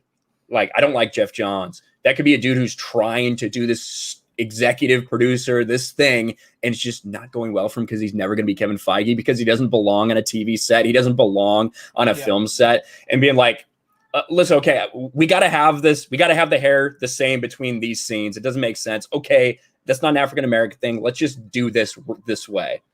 And it could come off really bad. Exactly. Oh, yeah, it could come off very, very bad. And then later on she goes, hey, he said, no, it's not an African-American thing. And it's like, right. What did he say? And then that's when everything gets blown, like, even further out of proportion. When, it just, when things are taken out of context, it has ramifications. And it was interesting. I thought it was actually kind of hilarious how Jeff's rep team kind of tried to wash that away. They're like, oh, but he was married to an African woman or African-American one for like 10 years. Like, okay, but that, like, if you're looking at the angle of like Jeff meant that in that way that Nadria Tucker took it, it still doesn't make it okay. Just because you're married to one person doesn't mean you're the authority on what would be an African-American thing. You know what I mean? Yeah. But I do think you do have to kind of take his history into account, not only who he's married to, but also like what he's done in comics and everything, and different characters that he's created, whether they be LGBTQ characters or people of color, like whatever. And like take all that into perspective. Like coming back to the general Ray Fisher article, everyone had parts cut out of Zack Snyder's Justice League. Everybody. The Flash, we saw a ton of the Flash stuff got cut out. We saw even some Superman. I wish we They had still more didn't want the Superman. Flash scene where he was first time in there. They still didn't want that in there. It's just like, Yeah, and, so if much you good do that, we development with can't Flash. start on our Flash movie with Michael Keaton, who's waiting to start filming this month. Damn it! He's very excited. He can't wait to get started. We've talked Yes, to Michelle Pfeiffer. She's ready to get back in the spandex. Come on, Danny guys. DeVito says he wants in. Batman's arc was completely neutered. Like I feel like Bruce Wayne really goes on a journey through this. Yes, he does. He does. Wonder Woman, like a bunch of Wonder Woman, like amplifying stuff, especially when you look at the Amazonians and her relationship with their mother and like how that goes. A lot of that was cut. Jason Momoa, a bunch of his parts were cut. I don't think it was targeted against, like, this is my thing. I do not think that the set of Justice League, I don't think it was targeted as a racial thing towards Ray Fisher. I think that it was a shit show for everyone involved. And I think that's like everyone has had a bad problem with it and everyone got their parts cut. So that's where I'm coming from. I totally like stand with Ray when it comes to the treatment that they had on the set of Justice League. I question the racially motivated stuff. Because the one thing that we can all agree on, like the one thing we can all agree on is that the set of Justice League was just a trash situation. That's the one thing that everybody can agree on. It was the a situation was awful. show. And you're right, Ryan. Like you can definitely like we can all see that Ray Fisher and the entire cast is treated poorly, and that Ray Fisher got the short end of the stick because like you look at his performance. Like if that would have come out back in 2017, he'd be a certified star right now. Like almost the level that Chadwick Boseman was, after Black Panther, like that could be. Well, yeah, because this would have come out before Black Panther. Exactly. And it really would have put a huge spotlight on him, and yeah, so I agree. He's lost that, but I mean, I think his personage, he really doesn't care that it was a missed opportunity. Right. I'm just saying that's definitely a result of what happened. Yes, yeah. definitely. Yeah. I think that if he really cared about like getting to that level, he probably wouldn't be doing what he's doing now. Because I think he understands that he's burning a lot of bridges now. You know what I mean? Yes. So exactly. I don't think that's really his. I don't think that's his end game or anything like that. No, it's definitely not. It's definitely not his end game, but it's definitely something that he lost, even if he's not caring about it right now or saying that he's caring about it.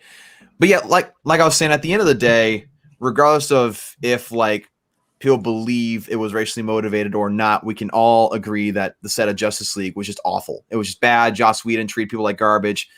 Jeff Johns really was trying to emulate the Joss Whedon approach to things, and that's not a good person to look up to, if we're being quite honest.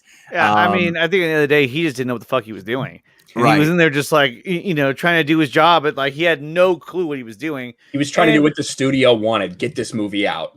And he's like, I could do this. And then it just ended up being a train wreck. Yeah, yeah. I mean, he even had the meeting with John Berg where he took him out to lunch or whatever. He was like, "This is the Booyah dinner," and he's like, talking about, hey, the AT&T executive. What if they have kids and they want their cyborg to say Booyah? I mean, come on now. Is that good? You want dessert? Can we top you off? That was the part of the article that really got to me was the saying "booyah" part. The words that Joss Whedon said, like, speak the speech, I pray ye that I spoke to thee. And it's like, okay, that's a scumbag thing to do. Like, what the hell, man? He's such an that whole thing was like, it was so clear that Ray did not want to say that in any way. Oh, and they're like, hey, just come here and fucking say it. And they did everything they could to force him to say it. And he literally just like, booyah, and then walked off the set. Yeah, you see it in Joss the Whedon movie. was like, yeah, good job, Ray, as he was walking off. Yeah, like, I mean, that just spells like just a toxic environment. To like if you were there, you're like taking a Sharpie and wrote douche across his forehead because that's what he is. There's a lot of space on his head to write that. You can write it in like massive font. Yeah, it goes all the way back around. Yeah, it goes all the way back there. No, absolutely. I think I can agree with a lot of things we're talking about here with this article, and it's just an interesting situation. Again, combined with the Chris Terrio stuff, combined with the other articles that Zack has done interviews for. I'm glad that all this is getting illuminated, and it's no longer. I mean, we all knew these things were happening for a while, but for the longest time, we didn't have like article confirmed things. So people would be like, "Oh, you're a conspiracy theorist. Like, you're just thinking this is because like your movie didn't go the way you wanted." It's like, no, this is happening. But now fans who have been talking about this have that validation. Like, see, Sure. it's being reported now from the horses' mouths. And that's one thing that I completely hate. Is people always like throwing out the red or the yellow flag, conspiracy theorists, like shut the fuck up about this conspiracy theorist shit. I mean, I'm sorry, but fucking Mel Gibson should never have made that damn movie with Julia Roberts, because I'm just so tired of this whole, just blanket everyone with conspiracy theorists, and that way you can mute them. Oh, conspiracy. Yeah. I think that what Unless you're gonna say Passion of the Christ or something, it's conspiracy theory. Conspiracy theory. I thought you were gonna go with Helen Hunt and What Women Want. I'm like, what does that have to do? I was so confused too. I was like, hold what on. does that have to do with this? You know exactly what it has to do with. I'm like, Ryan, this took a weird go. turn. I think that when it comes to like all those things, like I don't think it's out of the realm of possibilities that the people that were leaking those things are the same people that then talk to Ray about it. Yeah. Like I don't think that's out of the realm of possibilities at all. Oh yeah, so, because like a lot of what Ray was saying too was, because he obviously didn't experience those things on the Krypton or on the any of the other stuff that wasn't related to Zack Snyder or to the production of Justice League. So I do think it's possible a lot of those sources were maybe the ones that reach out to Ray, because he even said that I had people coming to me about these stories. So it's like this thing that I made right here with all these different things that connected with different articles and different Reddit posts and rumor leaks and everything. There's all these connections of them saying the exact same thing. And again, when you have by the mouths of several witnesses, it's more likely to be true, or however the saying goes. I can't remember off the top of my head, but that's what was that? All you need are 2 witnesses and you're good to go. No, not quite. But fool me once, I mean. Shame on you, and that's not it. Fool me That's not once, it at all shame either. on you. Fool me twice, you can't fool me again. Well, Andre, it's easy to fool you. Yeah, you are pretty gullible. This is true. And so He's so quiet. He's like, Whatever. he's like, I guess I'll Whatever. I'll eat it. I'll take it, I I'm guess. just gonna eat it. I'm just gonna eat this one. So we've approached the final topic of conversation we wanted to talk with you about today, Ryan. And first off, it's been a fantastic conversation. We're so glad that we've been able to have you here, and it's been an absolute blast talking with you. And this final conversation is about the whole controversy that has arisen in the past month, known as the Geeks and Gamers controversy surrounding Zack Snyder. And Ryan, you were there when this happened, and so. I written in history forever, my face there, as Zack came on the stream. Yeah. And so what I want to do is I want to hear your perspective on the situation, kind of what went down. And I want to hear, because I know we've been talking about this past week in preparation for the show and your side of things. I just kind of want to hear that from you, and we can kind of discuss that. Yeah. Well, I mean, for you guys that don't know, the night before Justice League released on HBO Max, we did this big charity stream over on Uche Nwaneri's channel. He's a former offensive lineman, played for the Jacksonville Jaguars, and he's also a part of the Geeks and Gamers team, like I am as well. Lethal Lightning, another person was on that stream, member of Geeks and Gamers team. When we talked to Zack, Steph was there too. Yeah, Steph, she was there. Steph was there too. A lot of people that weren't associated with Geeks and Gamers, not unironically, not associated with Geeks and Gamers, were also there. So when this happened, we talked to Zack about a month out from this. Myself, Uche, and Lethal, and we were like, hey, we really would love to do, basically Uche and him talked a little bit through some mutual connections, and we were like, we could do a big charity thing. It was never necessarily intended to be like a Geeks and Gamers thing. Of course, we were the ones involved, and we have a pretty big fan base that we could use to market it to. Zack was the first one that connected Geeks and Gamers to it when he was on Film Junkie's stream, because we had just been talking to him, throwing some stuff out there, and then Zack, not knowing the hornet's nest that he had stepped into, was like, yeah, I'm thinking about doing this charity stream with Geeks and Gamers, and he just put it out there. As soon as that happened, Warner Brothers gets on the phone and says, the fuck do you think you're doing? You're fucking Geeks and Gamers, like, they freaked out. Warner Brothers freaked out. And he was like, what did I walk into? So evidently that Geeks and Gamers logo scares Warner Brothers a lot, in the same way that Snyder Cut fans scare Warner Brothers, ironically. But so at that point, Warner Brothers was already upset. We never intended it to be like a Geeks and Gamers and Zack Snyder kind of thing, but it was obviously going to be on Uche's channel. We went ahead, we were doing the stream. We raised over $100,000. I think that gets forgotten a lot in all of this. But no, I mean, that is something that I will say. I mean, that's a shit ton of money you guys raised, and even leading up to him coming on there, you guys quickly reached $60,000. And that's a huge amount of money. I mean, I've helped put on functions that have raised money for AFSP, but you guys did quickly. We're at $60,000. I mean, that's a lot of money. Yeah. Yeah, and I like the way I put it in perspective is, listen, the Snyder Cut fandom has raised over $500,000, $500,000 for charity, and like in that one night we raised over $100,000. That's 20% of that. That's massive. And any money that goes like that, is fantastic. But yeah, we're really proud of the fact that happened.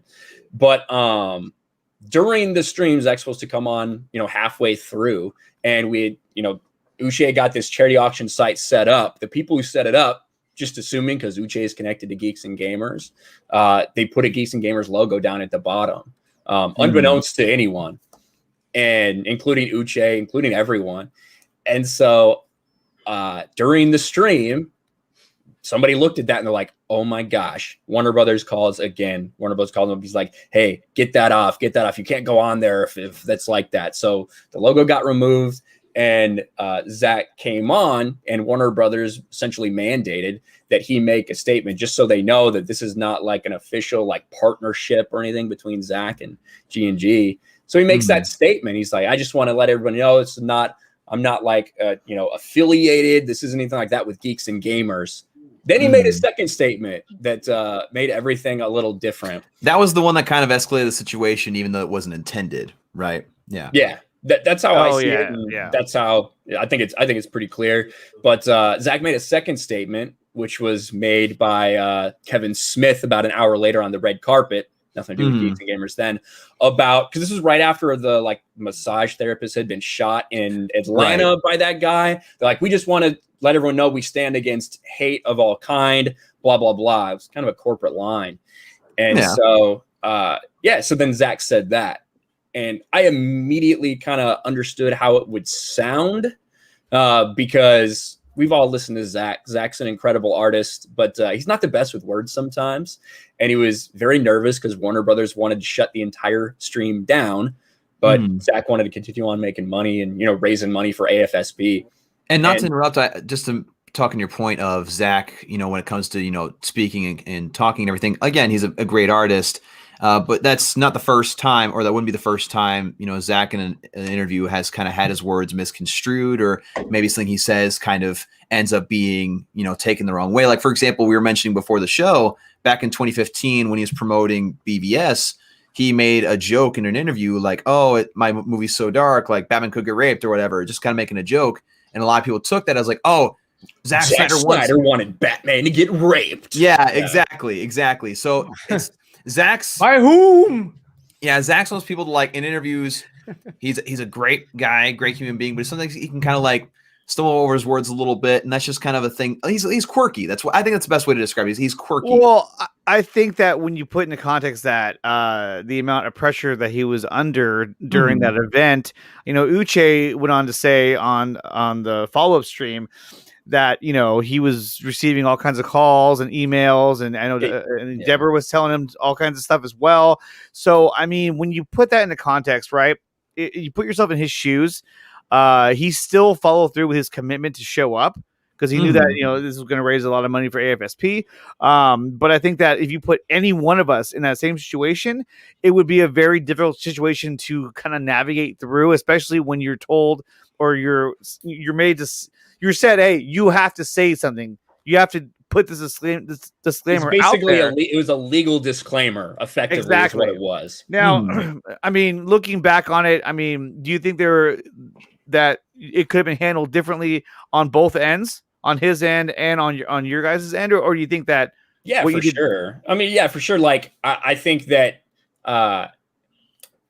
bottom line is, if I actually thought that that's what Zack Snyder was saying, that he was trying to say that Geeks and Gamers is a hate group, like a lot of people like went with, if I thought he was actually, I thought that was actually the case, I would have made like 100 videos about that. I would be pissed off. But you were mad though. I mean, you were mad. I was mad. I was mad about the situation because I understood how people were going to take it, but I don't believe he said that, because I know he didn't say that. In fact, we have confirmation that it's not what he meant in any way, shape, or form.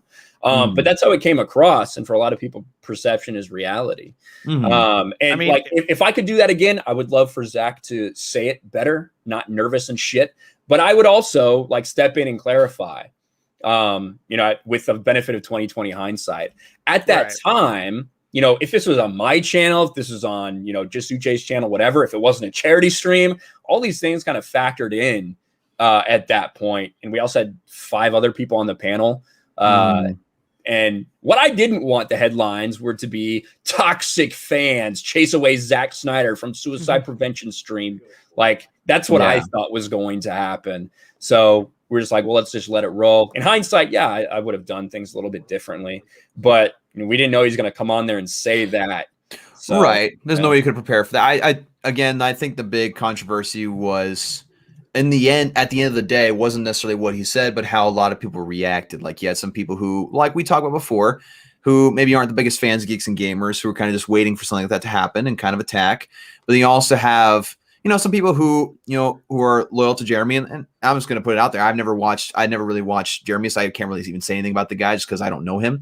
But yeah, people who, wanted to come to his defense and, took the extreme narrative, right, and kind of reacted emotionally. And that's what kind of sparked this thing forward, was a lot of people saying like, oh, Zack did this and he disrespected, when that wasn't at all the reality of the situation. And I think it was on both accounts too, because I think the fact that you have people who are coming in defense of Geeks and Gamers, obviously, but then you have people who are coming, attacking Geeks and Gamers as well, saying this is what you get, this is who you are, this is what So there was a lot of negative that went along with people trying to defend them as well. So it turned into a back and forth that could have gone really bad. And like we were saying before the show, looking at it, if you were to react in an aggressive way, imagine if he would have dipped out. It would have created it would have been a nightmare. I agree. Tyrone Magnus and Pena, they all have been standing there like, oh, okay, well, I guess we're out of here. That was part of obviously the whole situation, right? And it, like, to me, the most disappointing thing to me is, and you still see it, it's still out there often, because like that 45-second clip cannot be taken away. It's always going to be out there, unfortunately. But a lot of people who have been called toxic for 3 years, who have been told they're not the right kind of fans, we don't want you in our fan base. Those people who have been, they've had a lot of people come to their defense. That's not toxic. People are just passionate. A lot of people all of a sudden think that these fans are too toxic for our community. Like, that to me was the thing that really upset and pissed me off about the entire situation. Us united, unless you think this way.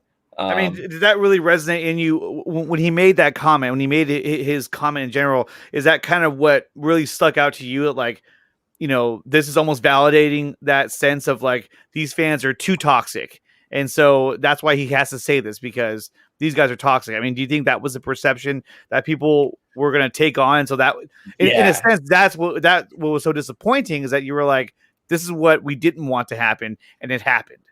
Yeah, well, I don't know, but like, this is what we didn't want to happen. Well, I'm saying, like, obviously, but as far as that's what I thought the narrative would be after he said those things in a weird way. Yeah, that's kind of what I expected to happen. Unfortunately, it's exactly how we saw it all play out from a lot of people. At the end of the day, I think you're right. I think that it cooled off pretty quickly, and that if we would have made a scene and Zack had kind of forced to leave, it could have ended up, we could still be talking about it, like legitimately still talking about it right now. It could have been a lot worse for both parties involved.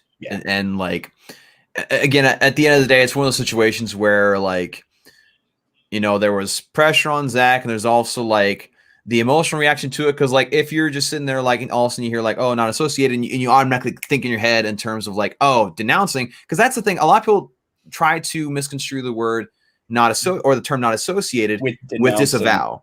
Yes. Or with denouncing. Right. I think that's a big thing. And that's not what all the word is. Not associated. It's something like, oh, we're just not simply like, you know, working directly with these people. Whereas disavow and denounce is to just simply like shun, basically, and let's say like I want nothing to do with them. Those are two different things that people need to learn, that there's a difference there. Would you say that you felt like there was a lot of confusion going on? Because obviously, in the follow-up stream that you guys did, you know, with the whole Geeks and Gamers crew, you guys definitely felt. I mean, Jeremy said himself that he felt slandered. I mean, at the time, was there kind of a debate on were we slandered or not? We really want to figure out what was really going on. Well, yeah, we like obviously, like Dot said, emotions were running pretty high. If you look at Jamie did a follow-up video kind of explaining everything. It's like a 25-minute video that goes in depth, basically how Contact started, what happened leading up to the stream and after. And he even says, like, I do not feel like Zack meant those things together. But yeah, everyone had a different reaction to it, from people that were actually on the stream to people that are just part of the team. You have like, because you know, we have, for instance, X-Ray Girl is, you know, she's a female of Asian descent. She's Canadian, but you know, that to her, with people connecting the Asian hate stuff to Geeks and Gamers because of that, she was like, this is fucking stupid. You know, like, so everyone had a different reaction to it. Emotions were running pretty high after that, especially when, you know, the release of Zack Snyder's Justice League, highly anticipated by everyone, and literally trending alongside it is Geeks and Gamers with blue check marks, with people that despise us being like, look at Zack just denounced them all. He, like, Zack Snyder denounces toxic alt-right channel, which no one on Geeks and Gamers is alt-right in any way, shape, or form. But that's the narrative. The hit pieces got written like that because of what Zack said. And so, you know, it definitely did have an impact. But I don't, again, if I actually thought Zack Snyder meant that, I would be shouting that to the rooftops. Right. And so I think at the end of the day, I think most people can agree that it was a situation where, like, it was confusing. People weren't sure exactly what was happening, but once the dust settles, everybody realized that on both sides that there was overreactions to a certain degree, you know, either from the side that was like trying to go after what happened, or the side that was like maybe reacting and maybe like saying like, oh, like Zack said this, Zack said try to do this. You know, it's one of those situations where both sides reacted in a way that wasn't appropriate to some extent, and it wasn't warranted. You know what I mean? Hopefully that makes sense. Well, and like you also got to remember that at the time, like when that happened, that immediately got clipped and got put out by all these people, and that was the narrative. Yeah. Right. So it was the narrative. There had to be some sort of like counter narrative to that.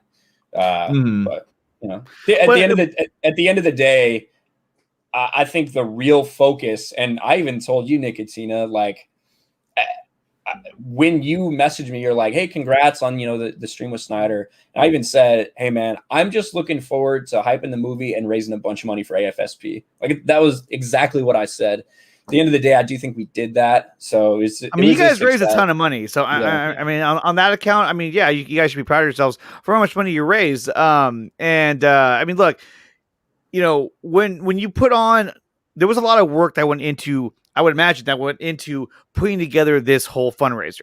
And so there's a lot of back and forth, a lot of, you know, different aspects. There's a lot of things that are logistics that are going on. And so when you're in the middle of planning an event like that, a lot goes into it, and a lot of emotion goes into it. And so then, you know, you become very volatile as well, because anything, you know, you're trying very hard to make sure that this thing goes off perfectly. And the last thing you want is something bad to happen, or something that you didn't count on, or something that can be perceived as bad by other people who would, you know. And so it's, you know, when those things do happen, I think that when, you know, because, you know, I put on functions myself, and so it takes a lot of time, resources, and a lot of energy. And so, yeah, it is hard to put these things on, and it takes a lot of work.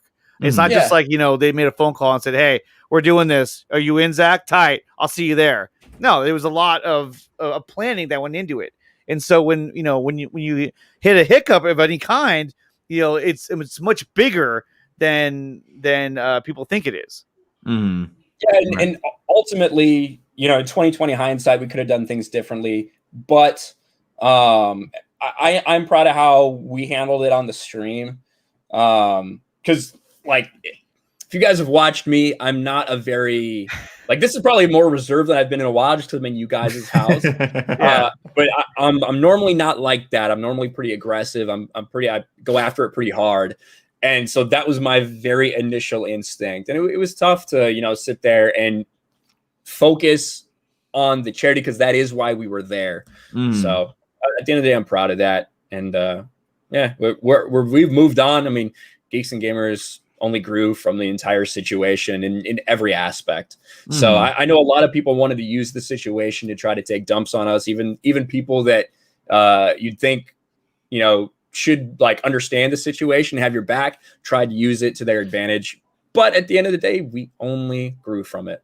So still pushing on and moving forward. Well, and that's all you can do in a situation like that. If something goes awry, you can just try and learn from it and see how things can be improved upon in the future. That's all you can really do.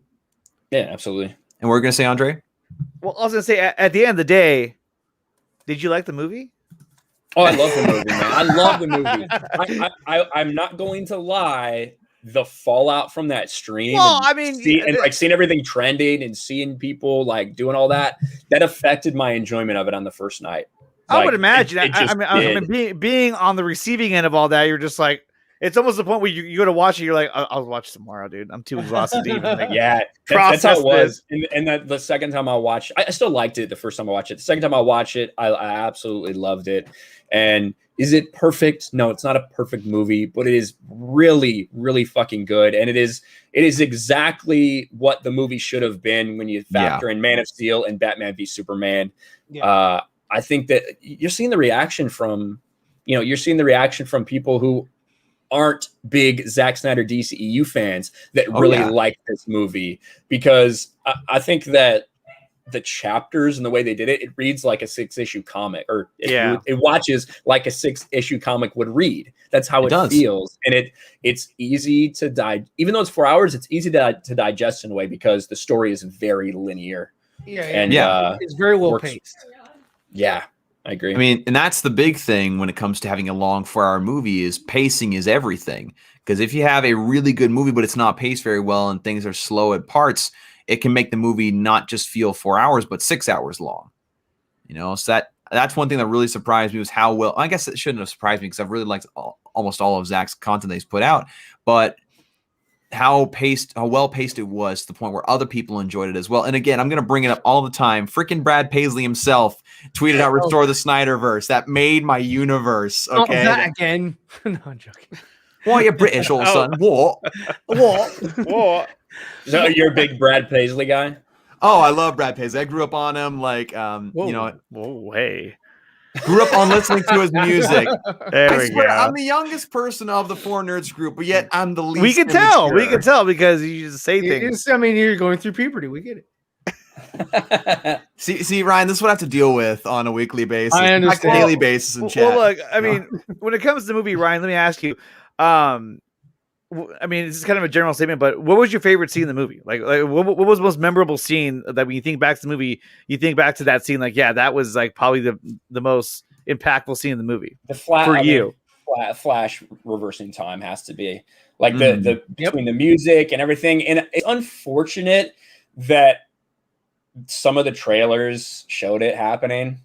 I'll say that I was really upset that, because I did a bunch of trailer reactions, obviously, like so many people did, and in one of them you could see Cyborg coming back together, and I was like, come on, man. I was really upset about that, because I wish they would not have showed that in the trailer.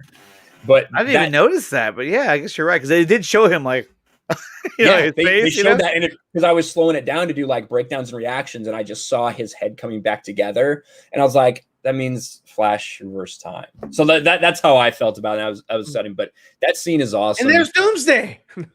And Steve Kassan, yes, that would happen if Garth Brooks He were would to literally soil his pants. No, I would explode. I'd be like, what? He would swear on the camera. Compost. So if Brad Paisley liked the Snyder Cut, would that mean that it's not Justice's gray, it's Justice's green and gray and black and brown and tan all over too? Is that what would go on? Yes. Nobody who has not listened to Brad Paisley's Camouflage has any idea what I'm saying. I probably sound like an idiot. Yeah, but that's a there you good go. song. I mean, not to geek out too much on Brad Paisley or anything, but like that guy There had some we great go. songs. I mean, Mud on the Tires, When I Get Where I'm Going. The topic comes up, Brad Paisley. I mean, y'all, Yeah, he pulls it up. you also have I'm Still Here a we Guy. have that. Yeah, but I'm Still a Guy, which wouldn't be written or wouldn't be, written today. Let's just be honest here. It really wouldn't. But that's a great song. You also have Waiting on a Woman, Online. I mean, I can go all day on songs I just love from that guy. Well, Ryan, let me ask you, not to switch gears of a Brad Paisley, but How dare you? well, but was the movie everything you expected? Yeah, I mean, it there's was. a lot of It build was- up for this movie, a lot of build up. It was exactly what I expected. I will say another thing I got spoiled on was the cyborg vision with Darkseid, like when he kills everybody. Like they released that as like an ad. Like that was a little teaser trailer. That entire Darkseid when he killed Wonder Woman and killed Aquaman. yeah. They released that as a teaser trailer. And I'm like, why would you do that? I wish I wouldn't have been spoiled, but that scene was phenomenal. that was that was Steppenwolf a badass scene. Steppenwolf is an incredible character in this. Yes. Not only is he legitimately threatening, but he has a purpose. He has an arc. He makes sense. His armor is ridiculous. I love the interactions between him and Desaad. I want to know more about what Steppenwolf did to get in this position. Yeah. Like, give me more. Give me that is more new exactly. gods. We want that backstory. Exactly. That's awesome. I I would s- love to see the betrayal. But further, what do you think Brad Paisley's favorite scene was? Brad Paisley's favorite scene was he likes trucks, so he actually liked Justice League because there was a family in a truck. No. He liked Zack Snyder's Justice League because Jason Momoa got into a truck at the end. Yeah. That's what he liked. There we go. See, we It can is, fix yeah. it in that The way. cornfield scene. That was actually the same car. They didn't want to. Oh my gosh, that's a good point. I actually don't know if it was. I don't. Well, that's what it was. Just If it change the was, driver and throw some cages we need to in the know. We need back. to know this. We need to know this. We need to pull up pictures. But I love how you brought up Steppenwolf, and I always bring this up when I talk about this movie. The scene where he first talks to Desaad, and you see the emotion on his face, and how he's like, "I just want to come home." Like I saw my mistake. Like, and when he first says Desaad's name, when he gets like rebuked. Well, not when he first says it, but after Desaad rebukes him, and he's just like, Desaad. It's just like, oh, I feel bad for this guy. He's ugly as hell, but I feel bad for him. Well, and then he goes, he's coming to Earth. Like, you know what I mean? He I don't know. He shows so much vulnerability for being this big, brooding, spiky, like big old horns, and then all of a sudden he's showing vulnerability. He's coming to Earth. crazy. We should double our efforts. I know. Shut up, rabbits. I would say that of the film itself, I have two like real legit criticisms. Okay, let's hear it. And I know you guys have probably seen the explanation for how Darkseid forgot where the anti-life equations and the mother boxes were. Yeah. How did you guys feel about Zack's kind of explanation for that? Well, the fact that he was like trying to take the throne and a long time had passed. I mean, I can see it making sense. Is it a perfect explanation? Not necessarily, but I can understand it making sense in what he's going for. Mm-hmm. Yeah. To me, like we were all trying to explain it away. Like, We're trying to explain it away. Like, this makes sense. I think it would have been a little easier for them just to say that, like, in just 15 seconds of, elaboration in the movie. And when you have a 4-hour movie, I think that if you should have all the lines potentially in there. There's nothing that got cut out on the cutting room floor that shouldn't have been. I think it should have been like they used the mother boxes for navigation. So when they were left on Earth, they were able to find their way back, but they could not actually travel the same way that they used to. That to me would really have been all I think you needed to do, whether it's a line from Desaad or Steppenwolf or whoever talking about why that happened.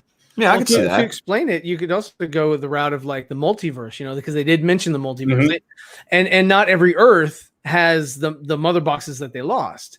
And so I believe, if I'm not mistaken, that in comic lore, Darkseid goes and kills all the other versions of himself so that he can be the last final dark side or whatever, or the dark side of the multiverse.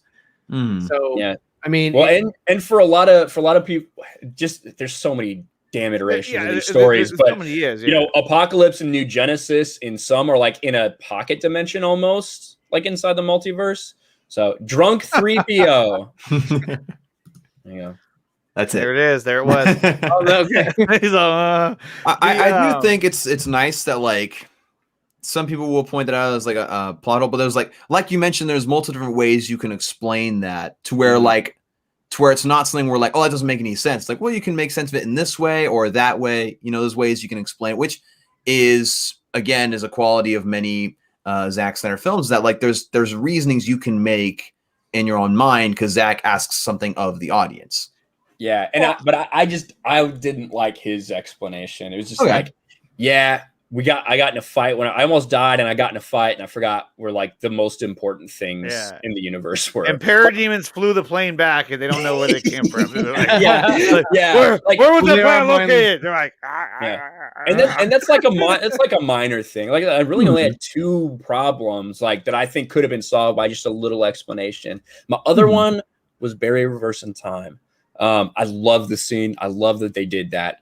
However, earlier, Barry talks about he has a rule about time travel. And then even when he's getting ready, he's like, you got to do it, Barry. You got to break the rules just this one time. It's like, what are the repercussions for breaking the rule? Why does the rule exist? Yeah. Because everything was perfectly fine. Like, to me, now, could the plan, maybe, we don't know with these planning at Warner Brothers, but could the intentions have been for them to explore that next year when the Flash movie was originally supposed to release?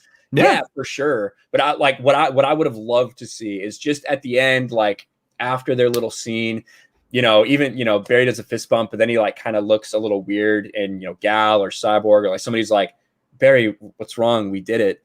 He's like, every time I fuck with time, something bad happens. Like that's literally it. Because to me, why do you have a rule if you just break it? And I mean, you can also say like it's just getting at that. Then it would have alluded to more coming from his story. Yeah, something darker, something more risky. Yeah. And like, I get that. Another version of him showing up, something that kind of leads to like the Flash. I think also at the same time, he could have just simply set that as like a caution, because like again, he is in the comics, he of course works in a crime lab, so he has a lot of intelligence as far as like looking into that. He studied that and tried to figure out how it all works. But at the same time, if this is like a younger Barry Allen who hasn't even named himself the Flash yet, he's still like experimenting. And he's just like, okay, I don't know exactly what would happen if I were to go fast the speed of light. Maybe I can mess things up. And so maybe he's still like, okay, don't do that just in case, which is kind of a lamer reasoning. Yeah, like that could definitely be something. Well, I mean, even in the scout ship, it sort of alluded to that he had reversed time. Like when the mother box hit the water, and he wasn't quite there yet. It sort of reversed, and then he caught up to it and was able to activate it with his lightning. So that was a great shot where his hand's coming down, and you can see the Speed Force, just like wrapping around his finger as he's touching the box. I was like, what a great shot! Like, where was that at? Man. Such a good shot. Well, it's Joss Whedon. They focused on zooming on a Henry Cavill's face in the water instead. No, but I mean, when you were talking about the whole dark side forgetting where the anti-equation was at or whatever, what Earth it was on, I think the explanation, it was what it was. I think that it made more sense than Godzilla blowing a hole through the through the center of the earth.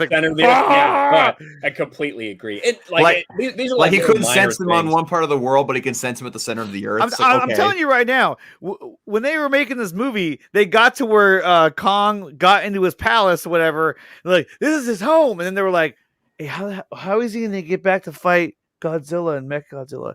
I don't know. Hey, we'll just have Godzilla blow a fucking hole through the earth. It'll be fine. Okay, go.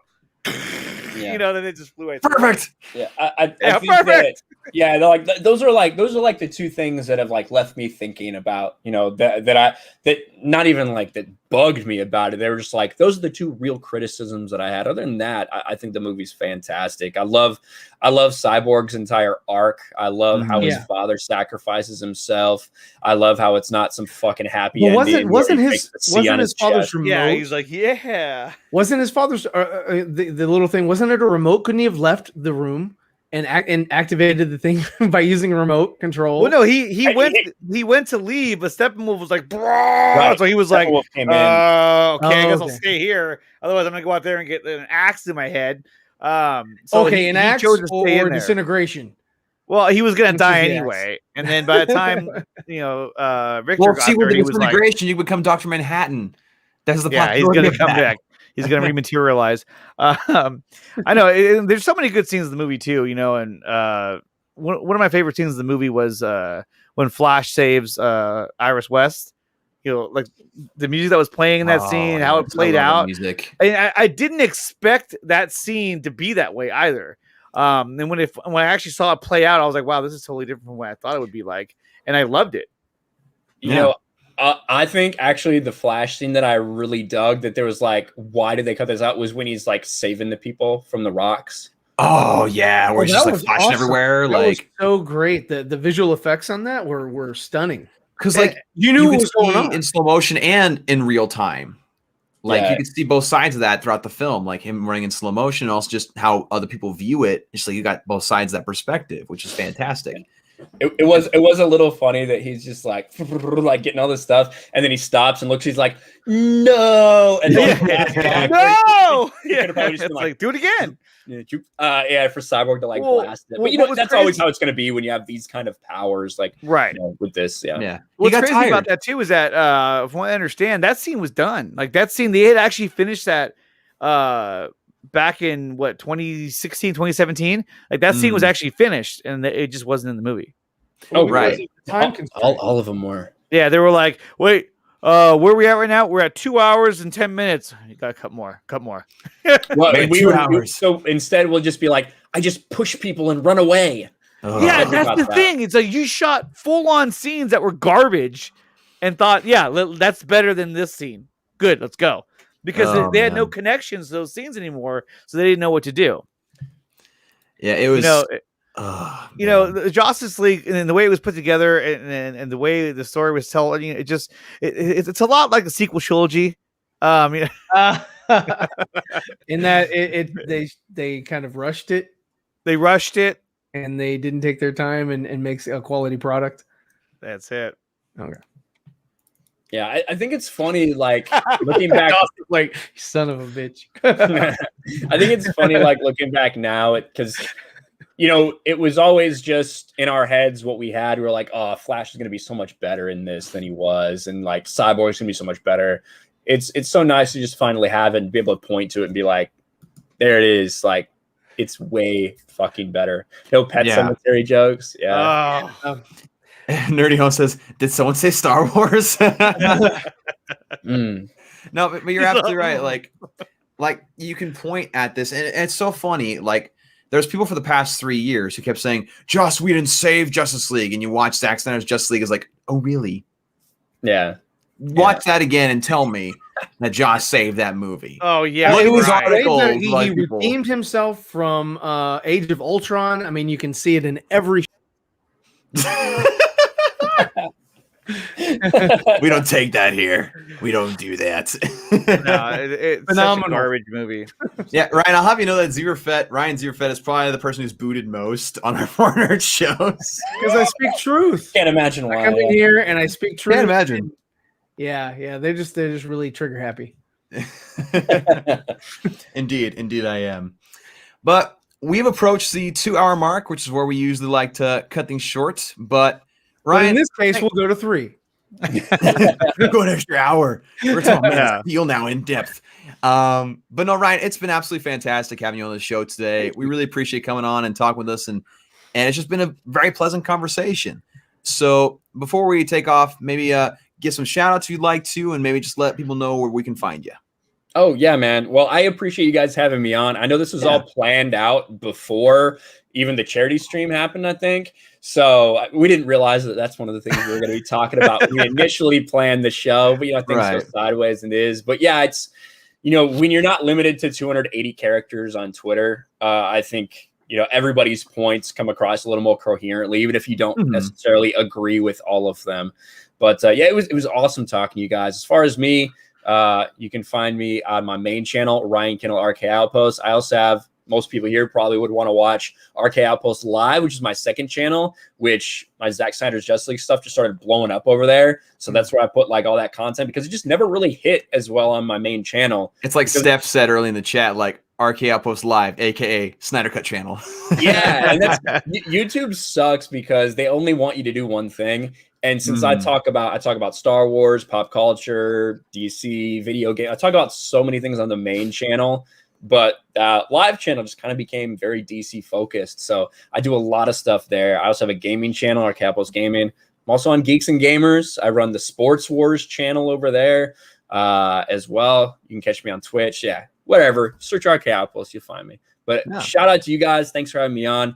Of course, man. Yeah. That was great. I know, like, even just like when you announced it, there's a couple people that are like, how dare you have him on? So Cue Greta Thunberg. yeah. How dare you? Exactly. But no, it's nice talking to you guys. So I appreciate it. Yeah, absolutely. And welcome back anytime, man. It was absolutely pleasant. It was It was a great fantastic time. conversation, man. And guys, again, thank you all so much for chiming in today and being very awesome in the chat. That was one thing we were really happy that this chat was able to be absolutely fantastic, very positive, and a great contribution to the conversation. You guys all very, very much appreciated. And guys, be sure to follow Ryan Kinel and RK Outpost if you want to talk about Star Wars stuff and Zack Snyder's Justice League stuff. Because the beauty of content creation is that there's so many different voices out there, and you can see all these different perspectives, and that's what I love about it. So be sure to go check that out. And guys, also be sure to follow all the members of the 4Nerds on social media. Anthony from the ACS Universe was on assignment tonight, so he wasn't able to be here. But shout out to him. He's a great guy, fantastic dude. We love him. He's our brother. And also, you guys want to check out some Gotham City University Victor Stone jerseys, check out the Zeeverfett YouTube channel. He's got the link to that. He always puts that out, and it's great stuff. Great jerseys. I have one of my own. That's really well done. And he has it in the background right there. There it is. Yeah. And 100% of the proceeds go to AFSP. I don't collect anything on that. That's just if you want to support Victor Stone and, get yourself a jersey and if you like the movie, awesome. Absolutely. So with that, guys, we love you all. We appreciate you all being here in the chat tonight, and stay nerdy, everybody, because it's fun.